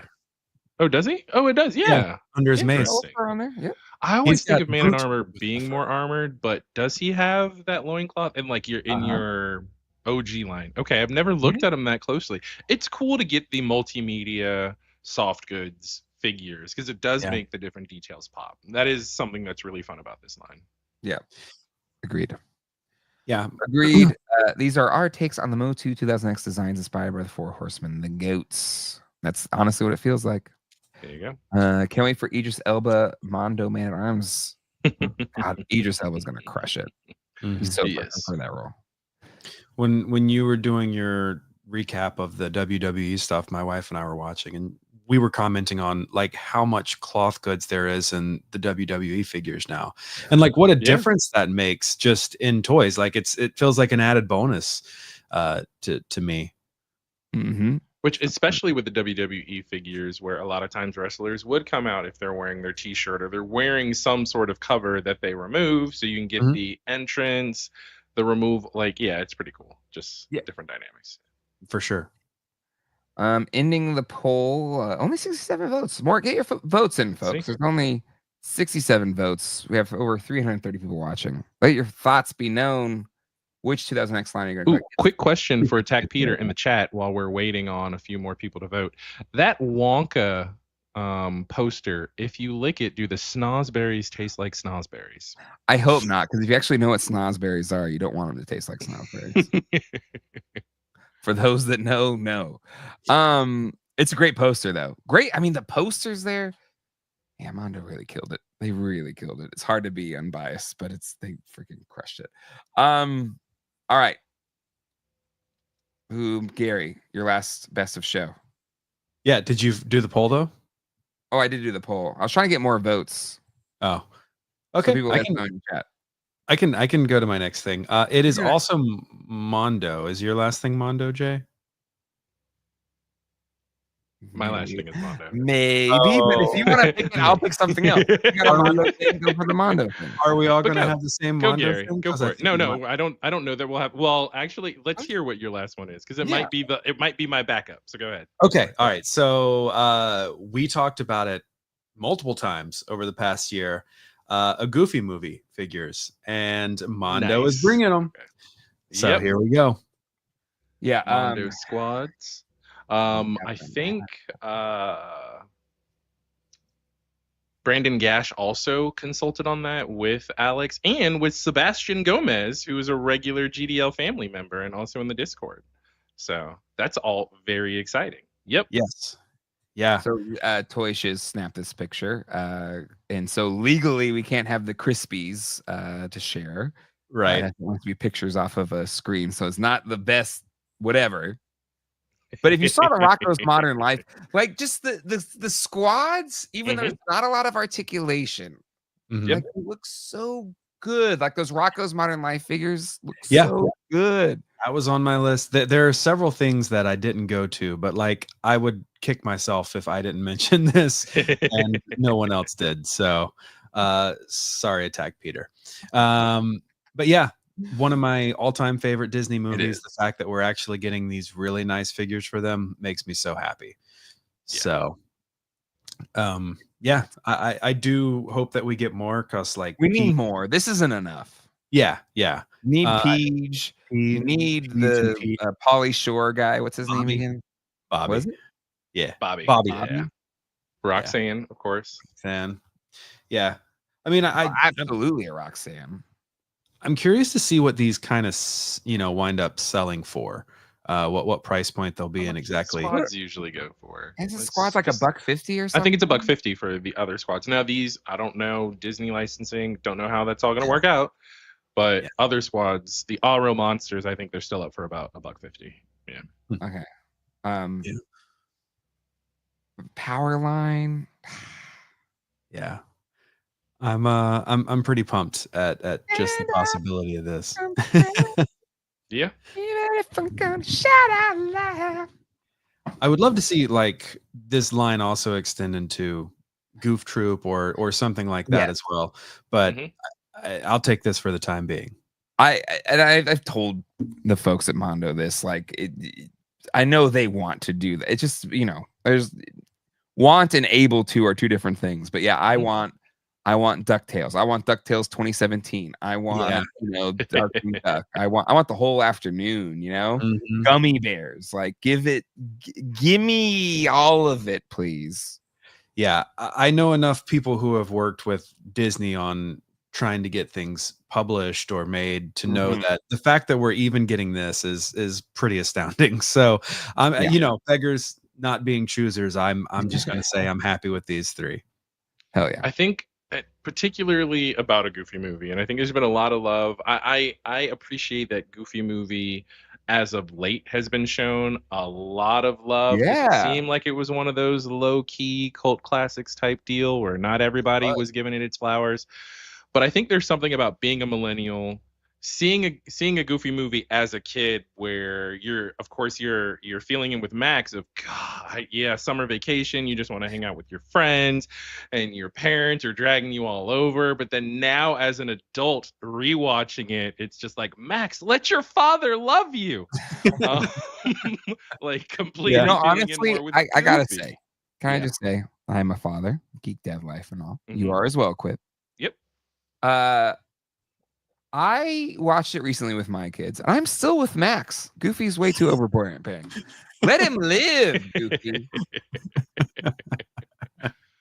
Consult with him more. Just don't drag him on a fishing trip. Exactly. Yeah. So it's twofold. They come together in the end. They come together in the end, and that's ultimately what's important. It's beautiful. That good dynamic story. But these are great figures. These were my backup, Gary, for after Jay took my number one, but that's fine. It's all good. That's just we're just showing Mondo love. Mondo's doing great things, but that's it. Yes, I'm excited for these. So good.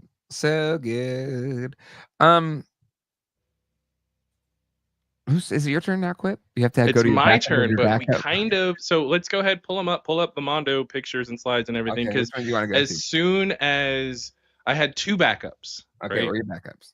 So first backup was Goofy Movie, and then of course as soon as those come up, Jay says, "Oh, did you guys see the Rocko Modern Life one? Rocko's Modern Life is gonna be all right." I got a picture. My pick from the squad. Yeah, hold on, I got a picture. Yes, if you get a picture of those. Keep talking while I get it. Go ahead. I'm excited to see what other Nicktoons they're potentially going to explore, because we've already got All Real Monsters.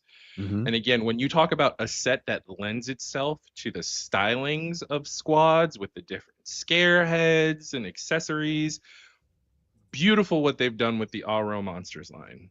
And then seeing them do Rocko's Modern Life, which really came out of left field. Didn't know. Well, I mean, I think they had mentioned it before, but somehow I've forgotten it. And then, of course, as soon as you see it, you're like, oh, my goodness. Just, again, that translating from a 2D picture into a 3D all around. There is not a bad angle I have seen of those figures. Just loving the animation style originally, going back to that era of Nicktoons, and then seeing them in 3D. I don't know. It does something to the little boy inside Quip. That there you go. Yeah, it's just they're beautiful.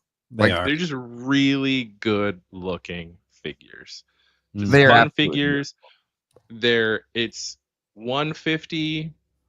Oh, you can collect multiple squads, right? If you're all about Rocko's set wasn't even fully on display. Good stuff to show off later. Okay, I'm excited to see. I imagine he's going to show it off later. Right now, we can roll up the footage later on when we're talking about these, but I'm anticipating seeing a Rocko with a red runny nose too, potentially. I don't know. Yeah. Like that alternate Rocko head where he is sick. But these are just really cool. And the fact that this is your collection, right? If you're Rocko's Modern Life fan, there's no waiting, hoping they get to wave 2, 3, what's going on.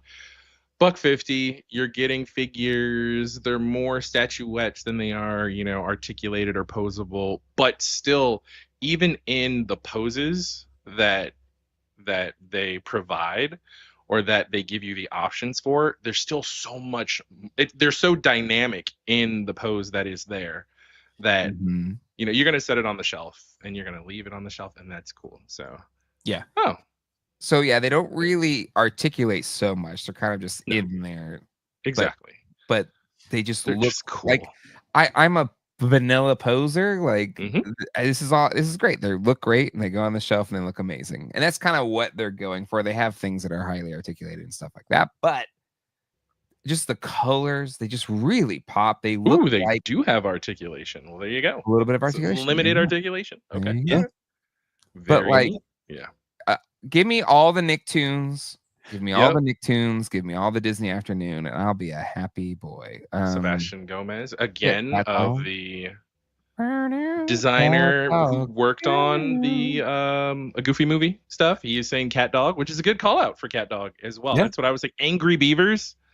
Hey Arnold. Beavers. Hey Arnold. Hey Arnold. Yeah. A Helga, a Harold, and an Arnold squads. Like Quail so Man much potential. with some Doug. Any of those. Well, I don't know. Disney owns Doug now, so it's. Are we doing? Yeah, and which design are you doing? Are you doing Disney Doug, Disney Patty Mayonnaise after she cut her hair, or are you going with the classic Nickelodeon all the way? Nick Patty Mayonnaise with the fro and Skeeter, completely. You go. You can go Nickelodeon.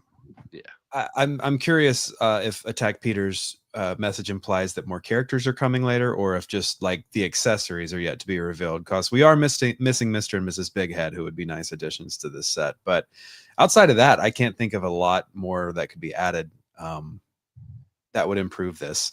I love it. Yeah. And I did hear somewhere, I can't find it now, but I did hear somewhere that Rugrats was teased, but I'm not sure if it was through Mondo or another toy company. So we shall see. Oh, okay, cool. Nice. Yeah, no, again, all of that era I think is phenomenal. Tap into it, please. Yes. All right. My last and definitely not least is gonna be Real Ghostbusters. Oh yeah. My favorite. I'm sorry, not sorry. Yeah. But we finally, I mean, it's in a grainy slide picture. But we're getting Janine Melnitz, folks. And she looks really good. She comes with a desk, tons of heads, sitting, that is cool. chair accessory swap. I love that. You got the kissing Slimer to recreate, the opening scene. The nail file, like she looks so good. I love it so much. And we saw the race dance and the Mr. Gash sets in the display, but really excited for this. Again, I know people don't have these in their hands yet, but good Lord, they're just so beautiful. And it is really hard because I'm friends with all of these people, but like I'm friends with a lot of people. None of them make this stuff this amazing and so good. There's really talented artistry on display, and it's a dream come true. Janine often gets overlooked, as a lot of female characters do. But we have never gotten like a prop. Like we've gotten Janine in like Ghostbuster gear, but we have never gotten an animated Janine that's just like her, executive assistant receptionist style before. And I think it's really freaking cool. It's so exciting. Yeah. And listen, we got a desk that sits in the firehouse. That just means we need a firehouse, Mondo. No, it means we stack the boxes, and Mondo makes fun of us. They don't want to do the stack. Peter no, said no stack boxes. He said no stack boxes. No, this is great that you're getting all of the stuff that you would want with a Janine figure. You're getting the desk. You're getting the chair. Does the chair actually adjust? Peter, tell us if, sorry, Mr. Attack Peter, which do you prefer? I don't know.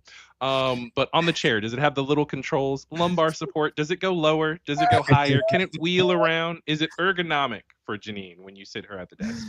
Just really cool stuff, though, that this whole kit, and then even including the Slimer with her, and then those other little. Now, are these other mini ghosts? Are those decals? Are those cutouts? Are those also going to be a part of it? It looks like they're ones that come out of the drawers. That's how I. Oh yeah. Okay, I see that now. Okay, all right, cool. It's just rad. Hold on to the stacked boxes. Are you kidding me? You think we're going to ask grown men to stack boxes? Well, as long as you make a firehouse, Peter. As long as you make a firehouse. Okay? Yeah, they want us to dream bigger. That's what they've said on Toy Talk. They're like, stop asking us about stacking boxes and dream bigger.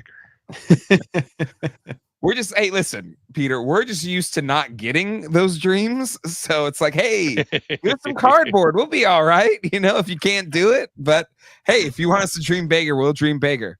Just remember, if we have big dreams, it could be big disappointments. But listen, like everything they've done has just been, they've met everything. They've met the moment. Yeah.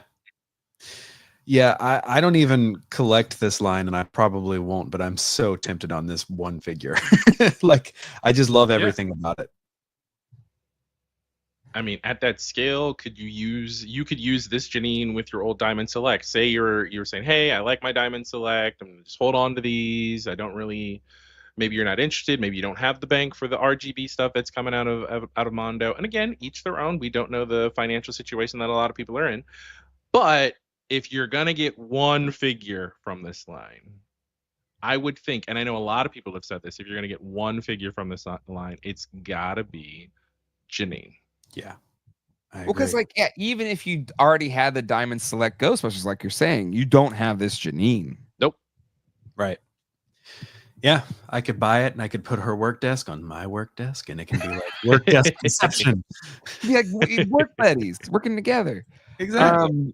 Attack Peter, I know you've been hurt before. We are here to serve you. Just know if we give you our heart, we give you our heart, Mondo. There you go. Don't break it. Break it. Don't break it. We've gotten out of a bad relationship. Attack Peter is the new boyfriend coming to put together the pieces. He understands. We're sorry if we lash out every once in a while, Peter. You know, it's just we've got some stuff to work through. We got a lot of trauma we're carrying with us. Okay, we got to work through it. A lot of trauma. Been hurt so many times by toys. But with your help, Peter, we'll learn to love again. We will. Speaking of Ghostbusters, do we know if Ecto Glows will go up on Hasbro Pulse? Friday is supposed to be the Hasbro Pulse Day, but I haven't heard anything about Ecto Glows. I will say they still had Ecto Glows up until Sunday, like almost the end of Sunday. Okay. So I would think they would have them, but I don't know.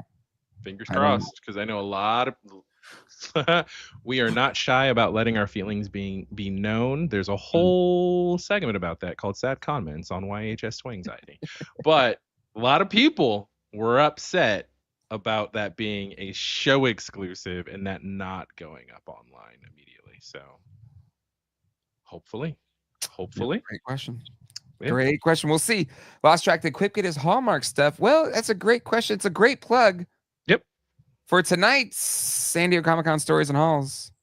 Find out there. Patrons, $5 or more a month. Get you access to our post show where I'll talk about if I did or not pick up said Hallmark thing. Well, if you watched my preview night live stream, you saw that I did not go for it because the line was line was ridiculous. Yeah. Same for you, Gary. I was like, nope. I want to be completely honest. The floor was a lot. It was very extra this year. Mm-hmm. And the whole time I was like, every time I was like, nope. And Gary and Quip can even attest. Even on Sunday, I was like, do you really need it? Because I really don't want to. But you'll find out the epic conclusion to that story in the After Dark show. Yes. All right. That's did we do all of our three? We did all of our three bests. Okay. We didn't do an overall best show. Worst of show. Okay. Gary, you get to go first. What's your worst? Time to be negative.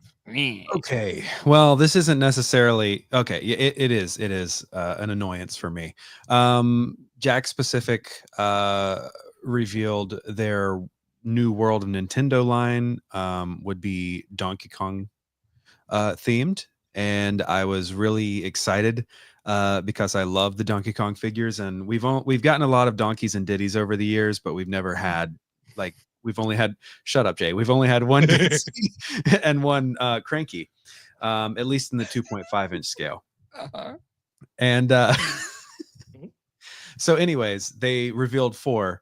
They're all 4 that they've already released. They're just on new cards, and for me, that was a bummer. So I was hoping for like maybe a reveal of Dixie in the 4-inch line or something, but it was a little bit of a disappointment. I'm so sorry. Let me see if there's any pictures of these. I'm trying to find pictures. There are pictures. I should have sent them to you in advance. Should have. What a I mean, I literally have all 4 of them sitting here on the counter. Well, if there's re-releases, then there's no need for pictures. You've seen them before. Yeah. But I will give it an official. We'll give it a trombone. Not cool, Jax. That's not all cool. I've been waiting for was that trombone. Yeah, I mean, I get it because the Cranky was hard to find for people, and he was like a Walgreens exclusive or whatever. But it's like, just give us a new mold or something, because that one barely stands up, anyways. Shows you how little I know about talking, because you're saying these names like these are made up characters. Cranky. You don't know Cranky Kong? He's the old man. Okay. Oh, he's an old man with the beard. Funky Kong. Yeah.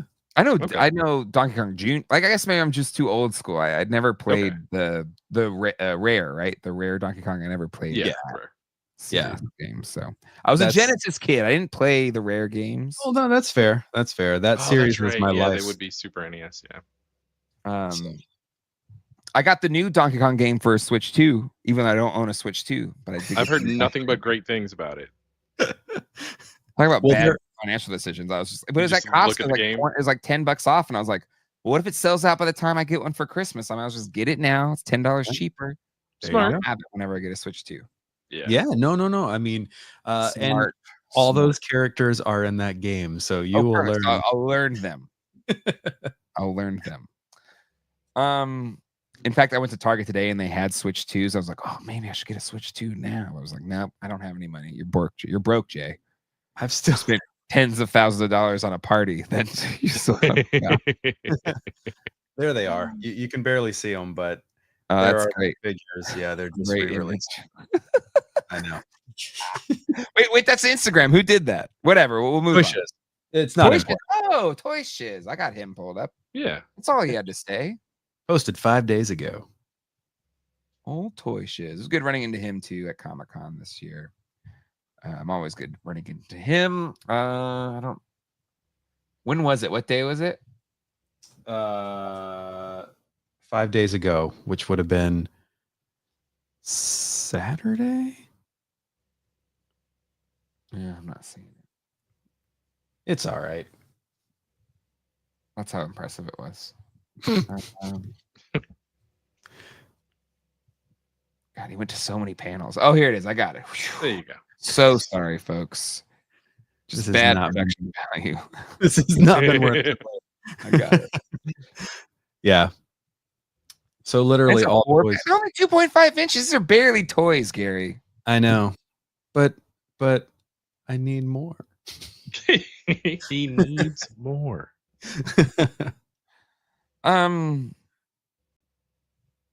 Quip, what's your worst show? Okay, so I have two different answers for this.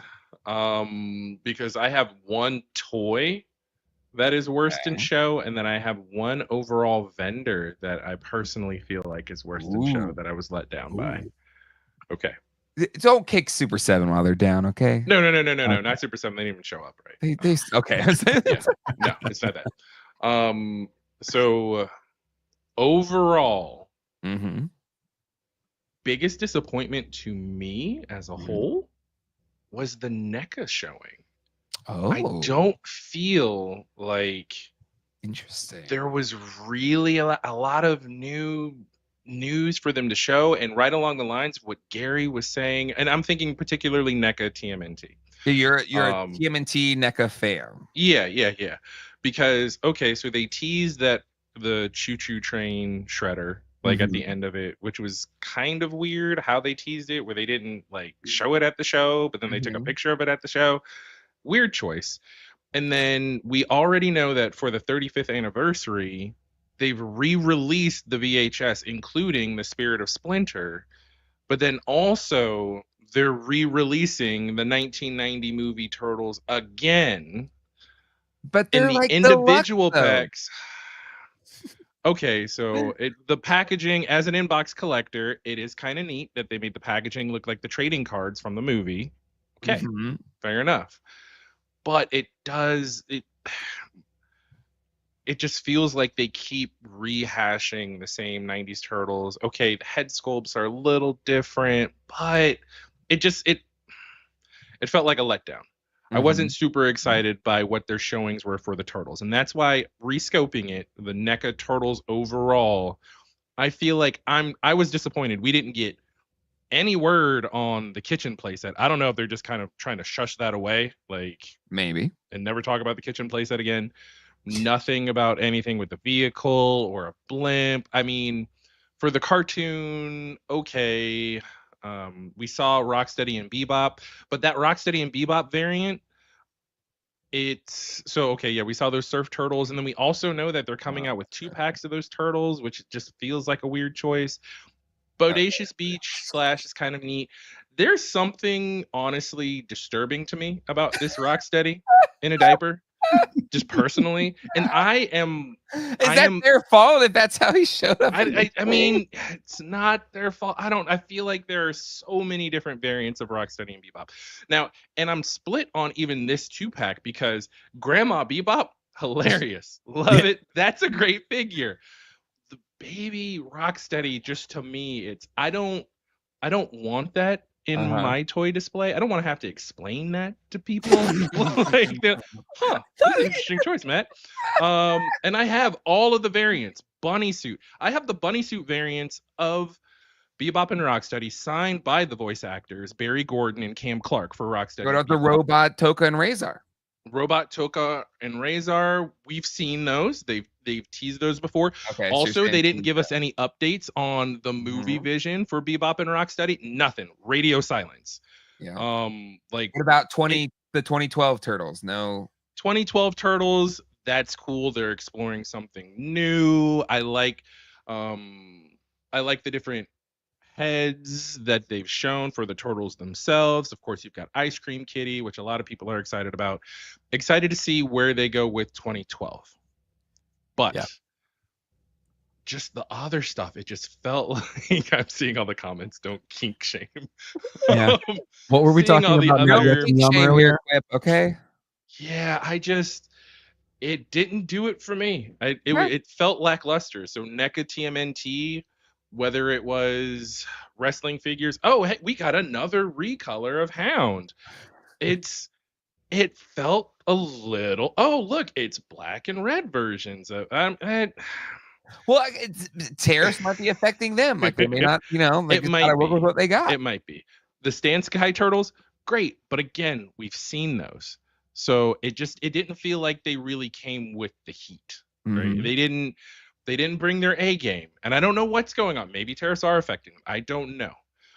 But it didn't feel like they really brought their A game to San Diego Comic-Con for me.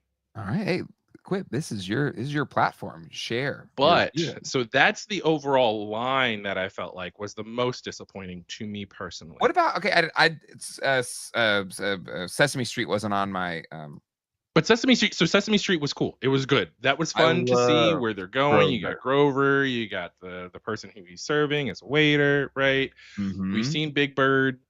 So I'm excited to see where they go with this. They talked a little bit about getting an accessory kit. So where they're going with Sesame Street, it's fun. It's promising. Yep. No notes there. I am just as Emperor Antonio Seatopia just put it. Sorry. There you go. I am not entertained. And okay, so here we go. Yeah. Tariffs have messed up a lot. It sucks hard. I'm sure a lot of projects were left off of the boots because it's uncertain, right? Yeah. So I respect it. Absolutely. Grover is a 10 out of 10. Sesame Street, fantastic. Just the NECA TMNT reveals left me wanting more. But even saying all that, the worst figure in show that I saw is the Hasbro X-Men 97 Basketball Gambit. Oh, bold take. Pull that figure up. Yeah, I got a high res photo, I'm pretty sure. Okay. But go ahead, go off, King. I'll get you teed up here. It's a shirtless figure. If they had included some sort of soft goods, like we were just talking about the wrestling figures, where he had the pink cutoff shirt, cool, fantastic. It would cover that weird ab crunch. But that ab crunch on that figure is an abomination. It is so phoned in. What if it was what if it was just bad posing? There is no good pose except for standing up straight. There's no good pose with the way that thing is articulated. That's what I'm saying is pull up that figure. Look at how awful that ab crunch is. Well, what if it's too crunchy? Maybe if you just pulled it out a little bit. That is just bad. It's bad. There's no way around it. But it's pinless. It's bad. Well, okay, Quip. You're King Hasbro. How do you do it? Pull up any of the other Hasbro X-Men 97 figures where it shows that they have the cut kind of under their chest, where it's like rounded out. Don't give him this weird hinge right? And people are pointing out, is this reuse from the NBA figures from that starting lineup? Maybe. Yeah, it is not ideal, is putting it lightly, Peter. And I know these are your peers within the business, so you're keeping it professional. I respect it. This is bad. It's 100% reuse. So, but the thing about reuse, right? Okay, cool. 100% reuse. You can't get something, a soft plastic pullover where, like, you know, it's still that cutoff shirt that just, this is rough. This is the worst figure that I saw of anything at any price point. This was just Hey, look, great, nice. And look, Rogue has a pullover. Like, if you move over to look, they can do it. They just gave Rogue one, and then they didn't give Gambit one. Maybe it's not in the packaging either. Yeah, not bad. Hold on, we'll give that one an official. Where is it at? I've got a. Yeah. I wonder if there was I wonder if there's a way to make some sort of like soft chest colored like material that could sort of bend with it that would prevent Just do the chest swivel thing, so it's not swivel, a weird. Yeah. I mean, what's the other dude from the Savage Land? The dude who's kind of like Tarzan. Is it Kazar? Sorry, I'm forgetting.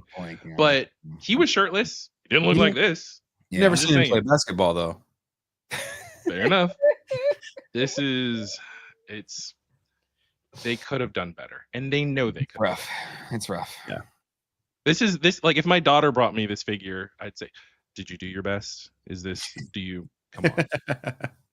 Did you really try? I need you to go back and rework this problem." Right. Yeah. I love this Chappelle Show reference. Game blouses. And I love that Prince verified the story. Was it Prince verified this story? Yes, or? Prince verified it. Yeah. Rest in peace. Our true absolutely. Prince and king. I mean, this isn't the first time they've done a shirtless Marvel Legends. You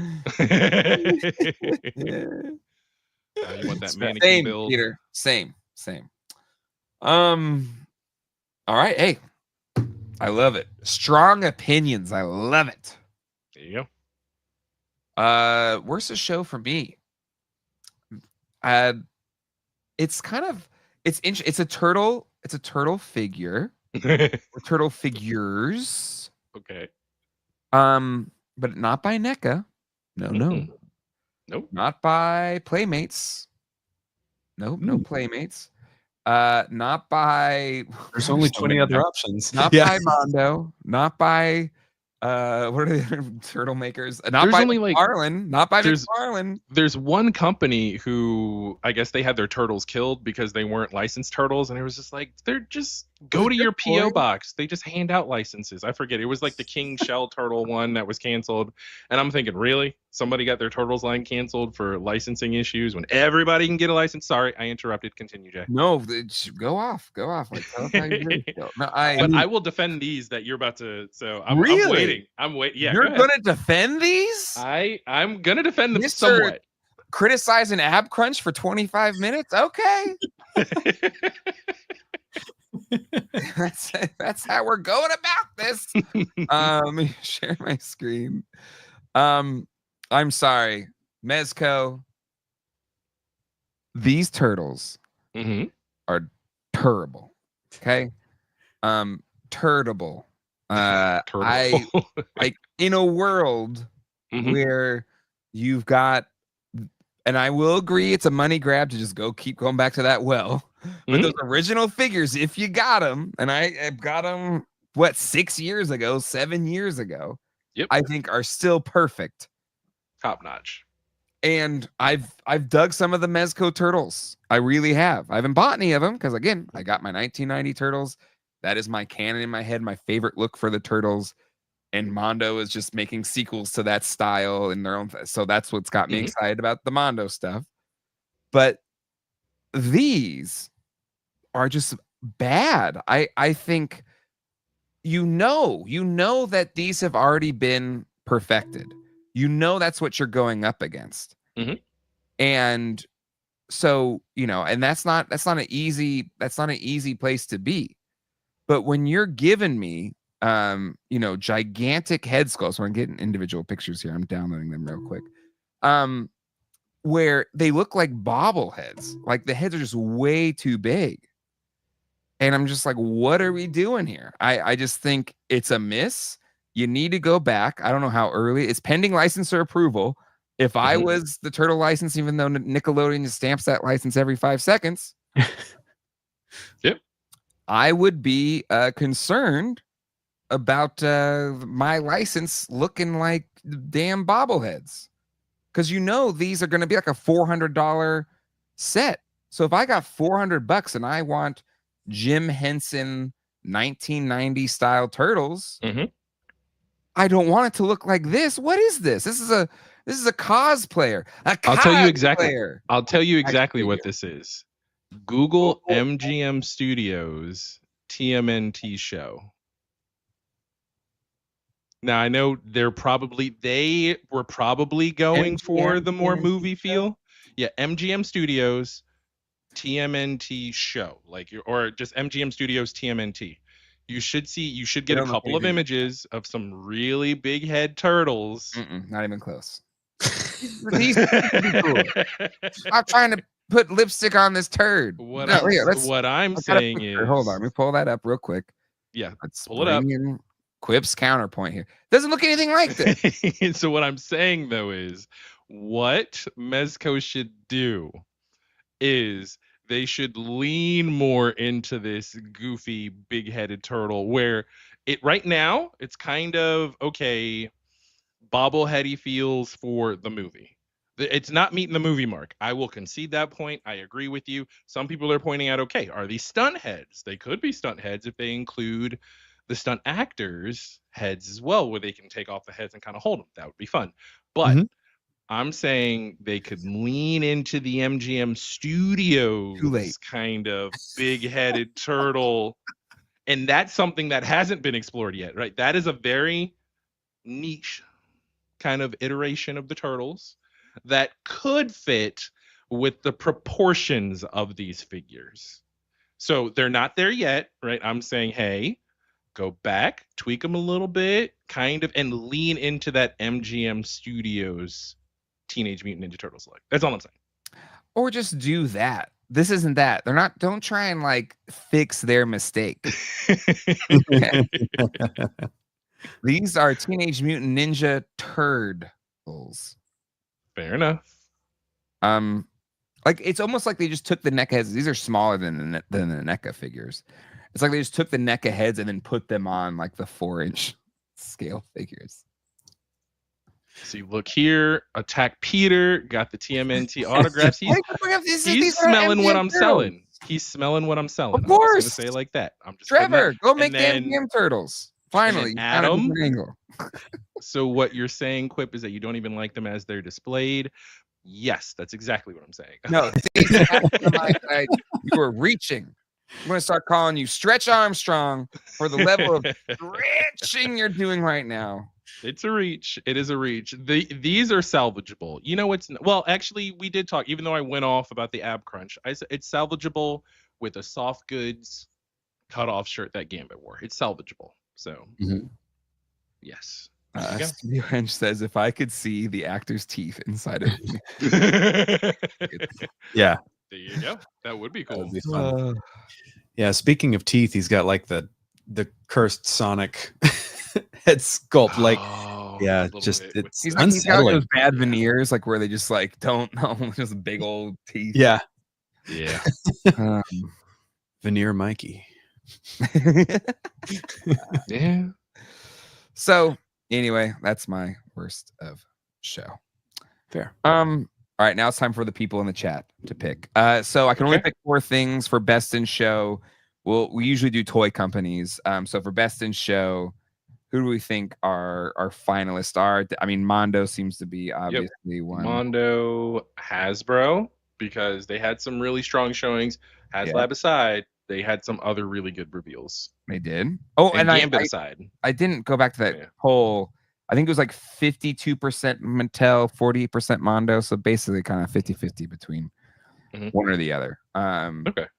Which is pretty good, to be honest. Yeah. We know those Mondo figures are going to be expensive. So to me, it's like you have two options. You have like a cost-effective, more toon style, and then you have a pricier, definitive style. Okay. So Mondo, Hasbro, Jada is another option. And then I think that's it. That's what we got. Mondo, Hasbro, Mattel or no Mattel? Put Mattel in there. Yeah, Mattel had some fun stuff. But yeah. Boocat saying Mondo, Jada, Hasbro, Mattel. Okay. All right. Yeah. Here we go. Let your voices be heard. Best in show. Even though based on our own picks, is it for me? I'm going to give my opinion now while people are giving their opinions in the chat. It was Mondo, clear cut. Like to me, with Comic-Con, it's like what gives you that kind of jaw drop factor, like that you were talking about, Quip. Like, do you have like, oh my god, that's incredible? Like, do you have that moment?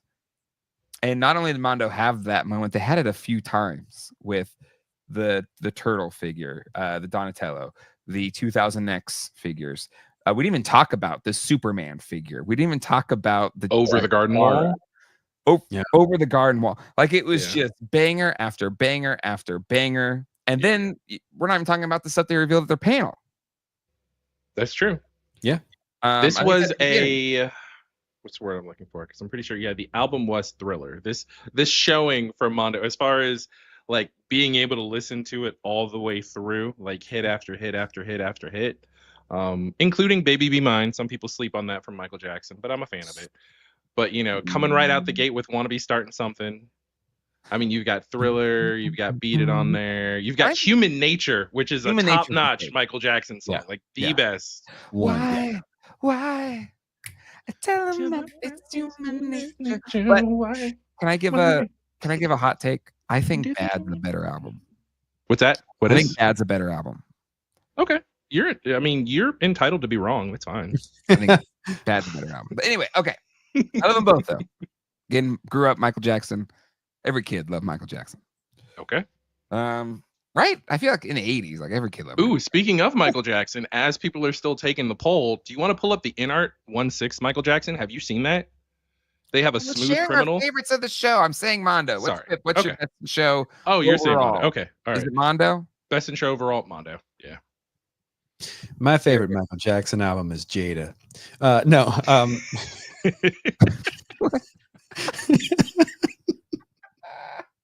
I don't know, man. It's tough. I loved so much that Mondo brought, but there wasn't a single miss in Jada's lineup. From Rush in the Mega Man line, which we didn't even talk about, to the stuff we've seen before, but expanding on all of those lines. Like I feel like they really crushed it too. So sort of a toss up, but I did go for Jada because I'm always gonna probably pull for that company as long as they're around. Yeah, that's a good call. What they're doing is phenomenal. And at a killer price point too. Yeah. These are retail figures that look great. Great articulation, modern shit. All right, are you talking about the Smooth Criminal? Yes, the NR 1/6 Smooth Criminal. The Bad album. I will say this. As far as favorite song of mine by Michael Jackson is Human Nature. I love Human Nature too. I do. So that is. Oh no. Sorry, I said Human Nature. I meant Man in the Mirror. Man in the Mirror is on Bad. Yeah, I know. That's what I'm gonna say. So Man in the Mirror being on Bad, I will give it that. But I'm talking all the songs, listening through it, not Skip City, jumping to Smooth Criminal, jumping to Bad, jumping to. You got Bad. You got Leave Me Alone. You got Leave Me Alone's on there, right? Yeah. Okay. Like Speed Demon. Smooth Criminal. Is it Lady Diana? Dirty Diana. Dirty Diana. That's right. Dirty Diana. No. Man in the Mirror. What's the dancey one? The Way You Make Me Feel. The Way You Make Me Feel. Come on. Yeah. Okay. It's got Liberian Girl. That's a fun one. Okay. We're a lot of great. Okay. Teams. Also, you know what? It's not as Thriller is not as much of a runaway as I will concede. There are some bangers on Bad. I will say that it's not a bad choice to go with Bad as your favorite album. But to this figure, I mean, this was one of the ones that I was like, okay, InArt wasn't actually at San Diego Comic-Con, so I can't really call them out. They were kind of adjacent, and they had some reveals in the spirit of SDCC week. Mm-hmm. But this figure and the likeness, and they also have a Dangerous Tour variant that, like, but as far as Sega Genesis, Michael Jackson's Moonwalker video game, like playing all the way through it in the Smooth Criminal get up, or even if you're just a fan of the Moonwalker movie, this is probably the best figure that I've seen hit the market of MJ. I agree, but I would still hold out for the Bad look with the okay black, with the black jacket. Okay, all right, cool. Yeah. The black or white look too is pretty iconic. Ooh, with the shirt. Yeah, that is pretty iconic. That's That's very like so 90s. much That is of very that, 90s Michael. Yes. Anyways, Yeah, but have you guys even heard the Free Willy soundtrack? Dude, I cried at the Free Willy soundtrack. Okay? That is talk to me about the Free Willy soundtrack, okay? Beautiful. It is beautiful. Oh man. Anyway, it's in the poll. It's Yes, a runaway. It's a runaway. In first with 56%, Mondo, Best in Show. Tied for second, Hasbro and Jada. Wow. 14%. 14%. Okay. Cool. And Mattel in third with 13%. Mondo, you crushed it. Best in Show. All right, folks. It's now time for Worst in Show. I'm so sorry. We try to be relatively positive on this show. We don't try to yuck people's yum. Nope. But what's going to end up on the Worst in Show list? I got to put NECA on there because that was your pick there, Quip. Mm-hmm. What else are we putting in there? Trying to think. Hold me like the River Jordan. Oh, Captain EO. Oh, that's Ooh, we need a Captain EO variant, right? Will we see Captain EO in that Star Wars spinoff of what is it? Why am I forgetting the name of the spinoff with the kids? It's kind of like Goonies in Star Wars universe. Oh, yeah. Why am I spacing? Somebody help us. Wait, Goonies plus Star Wars. What's it called? Skeleton Crew. There we go. Thanks, Brick. Skeleton Crew, yeah. There was some Skeleton Crew stuff there. Okay. All right. Brick is our resident Star Wars expert. I'm seeing Super 7. I'm seeing McFarlane. Yeah, Super 7. Super 7, McFarlane. NECA. The thing I think is tough because they had a breakfast that was like before the con on Wednesday. I did a video of it. But they didn't have any all that much presence on the floor. But this new stuff they revealed, the turtles are solid. I think I'll be curious to see how much those cost, but I think they're like decent comic style turtles. Fair.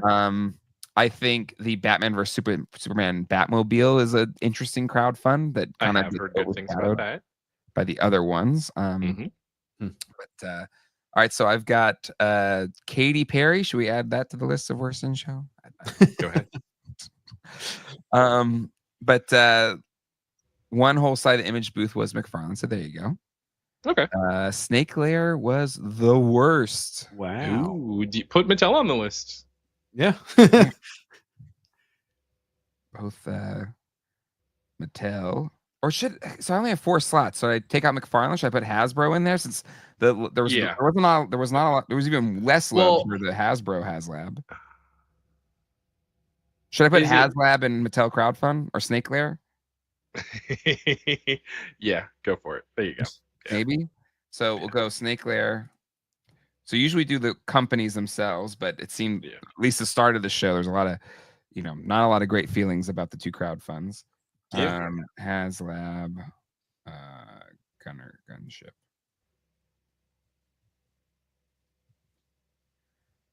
All right, Worst in Show. We didn't talk about Four Horsemen. Four Horsemen was there. They had a display. It was great. Ooh, that's a good one to bring up, though, that has a lot of ire, is the Four Horsemen team up or whatever happened. I know it's weird. I feel like they're trying to distance themselves from it, but the Mr. Beast 4-H partnership, Wait. whatever. Did I miss that? Mr. Beast and Four Horsemen are doing something? There has been some, the Cabal chats have been quite spicy with respect to the Mr. Beast combination, and then why would 4-H do this, and how did they design it? And 4-H had to come out and say, yeah, we designed it, but it was like, this isn't a collab, it was a consultation at work for hire. Yep, they get hired to do whatever for whoever. See, Brick knows. Oh yeah, folks were upset because they saw that and they were like, wait, who cares? Because it's Mr. Beast. But what's wrong with Mr. Beast? Oh. Did he like? Oh. Did he go? I'm gonna pause it, Jay. Jay, hear me out. Just stop. Okay, I don't know. Read about it afterwards. Damn, that bad? Stuff. Yeah. Should I Google what did Mr. Beast do? Why is Mr. Beast? What bad? Didn't Mr. Beast do? Jay, that's next week's episode. There's just some shadiness around there. There's question of his character that it doesn't seem to be cohesive with because Four Horsemen has done all sorts of great stuff as far as even tweaking their character designs that were even remotely related to just bad things that have happened throughout the course of history, right? They were like, ooh, that Crusades horse does look a little clannish. Let's go ahead and clean that up, right? But some of what Mr. Beast is kind of swept under the rug or smoothed over as far as just some bad stuff for the people that were around Mr. Beast, and him kind of making excuses for it or just remaining silent on it, okay. is where people have consternation. Yeah. Well, I don't, not knowing any of the controversies. I am a father of young children that love his videos, so I've watched them. I think from a creator perspective, I think so his videos are perfection in terms of the modern YouTube era. So I appreciate his structure to making videos on YouTube. They're unmatched. They're really unmatched. Yeah. And I will say, give me any company ever, and I can find you a long list of things, of unethical business practices or things that you can complain about and shit that went wrong, and it's terrible. I could find that on any damn company. That's fair. Google it. Right. But to like be pissed at the Four Horsemen, I think is kind of silly. I'm gonna be completely honest. Fair enough. I don't want to actually tell people how to feel. I don't want to tell people how to feel.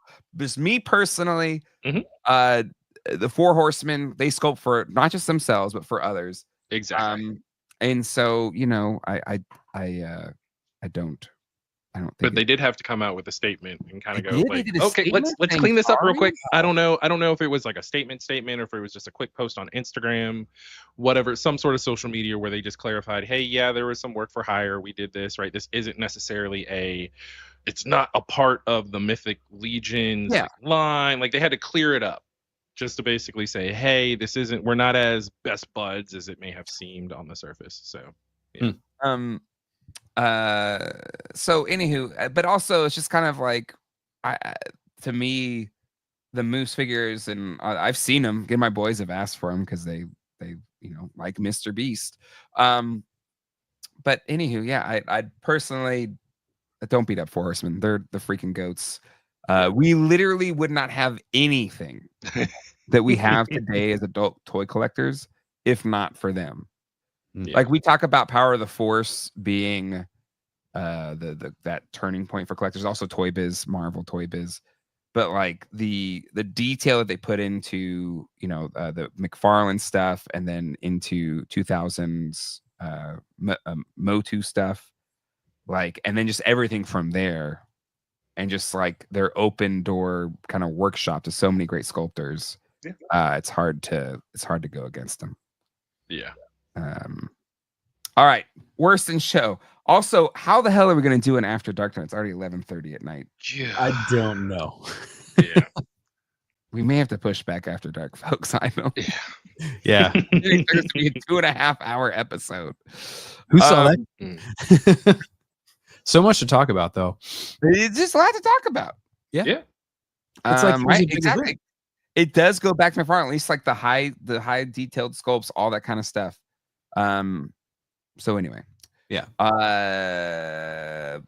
Let's get to worst in show. It's not this though.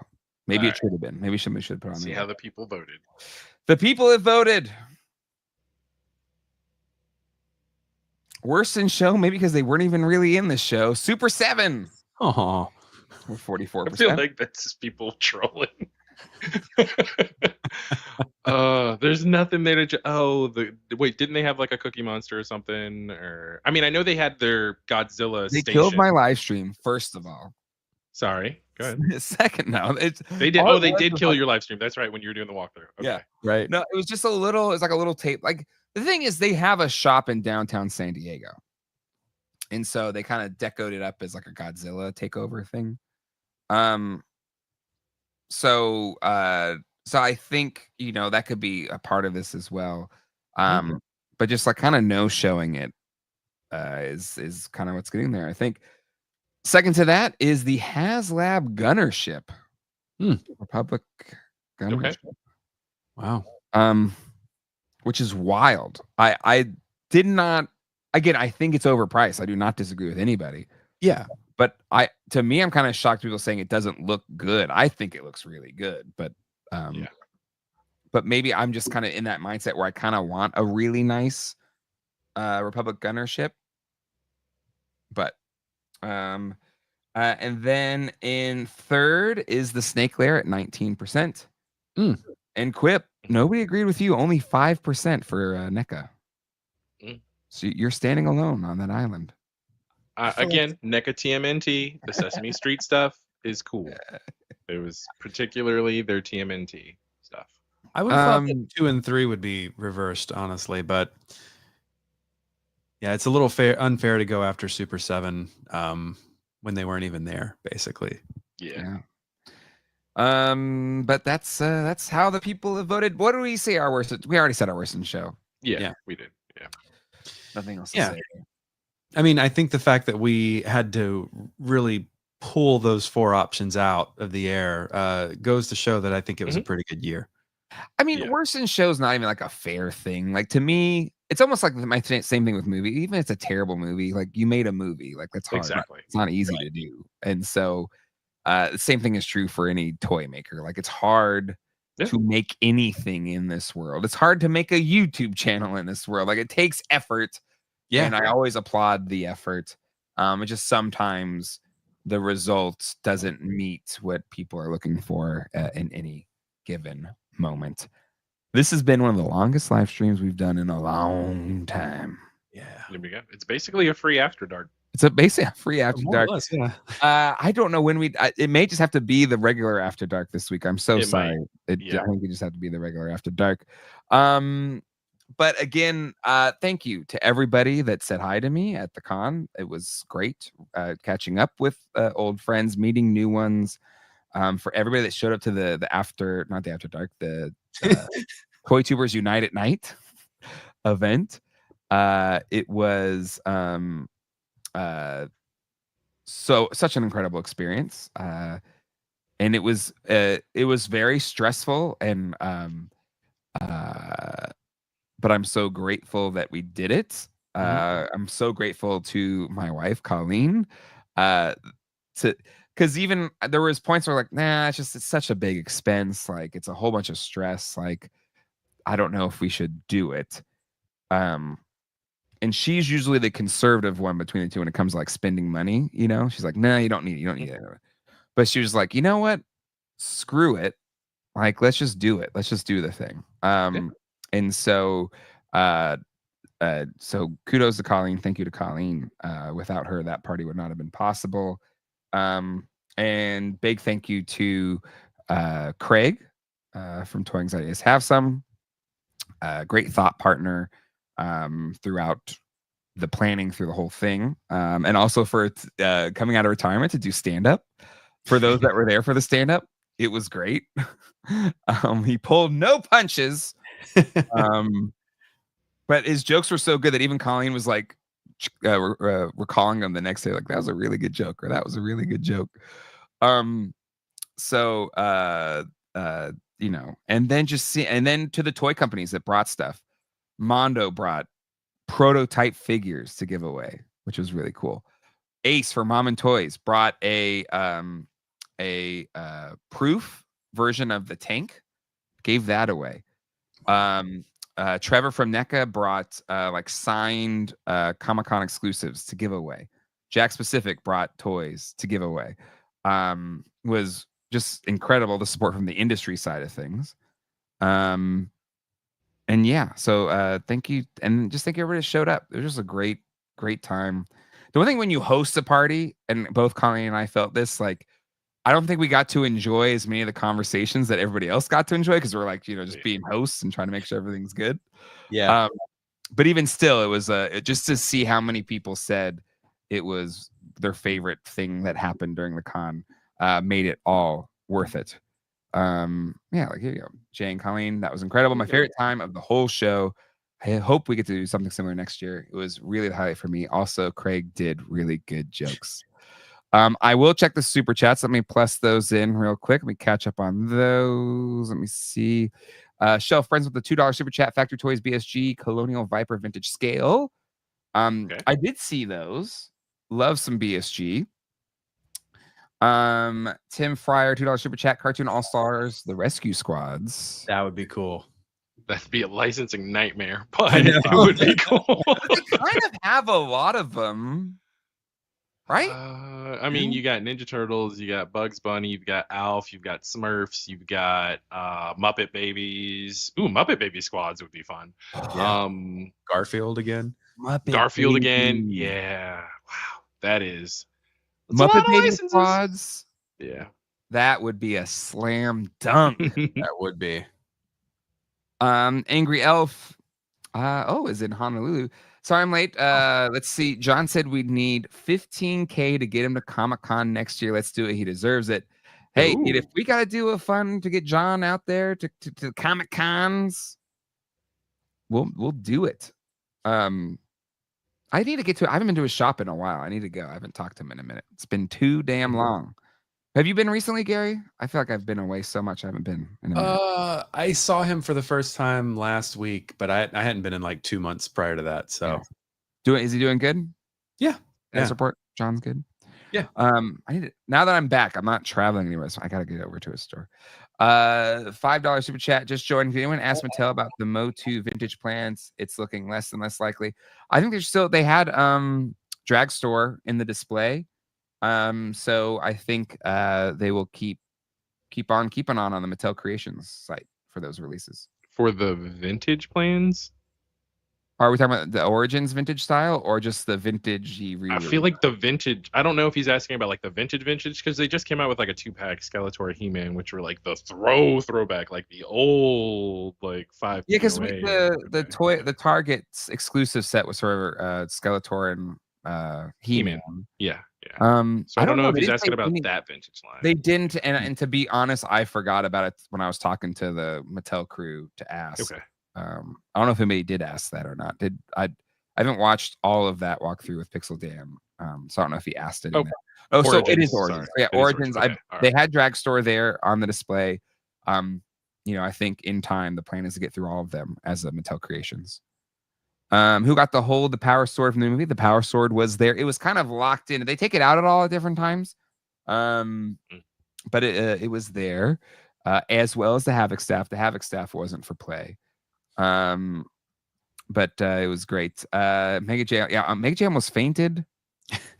Has he done his? I'll leave that story for Mega J to share. It's an incredible story. So definitely go check out his channel and watch those videos.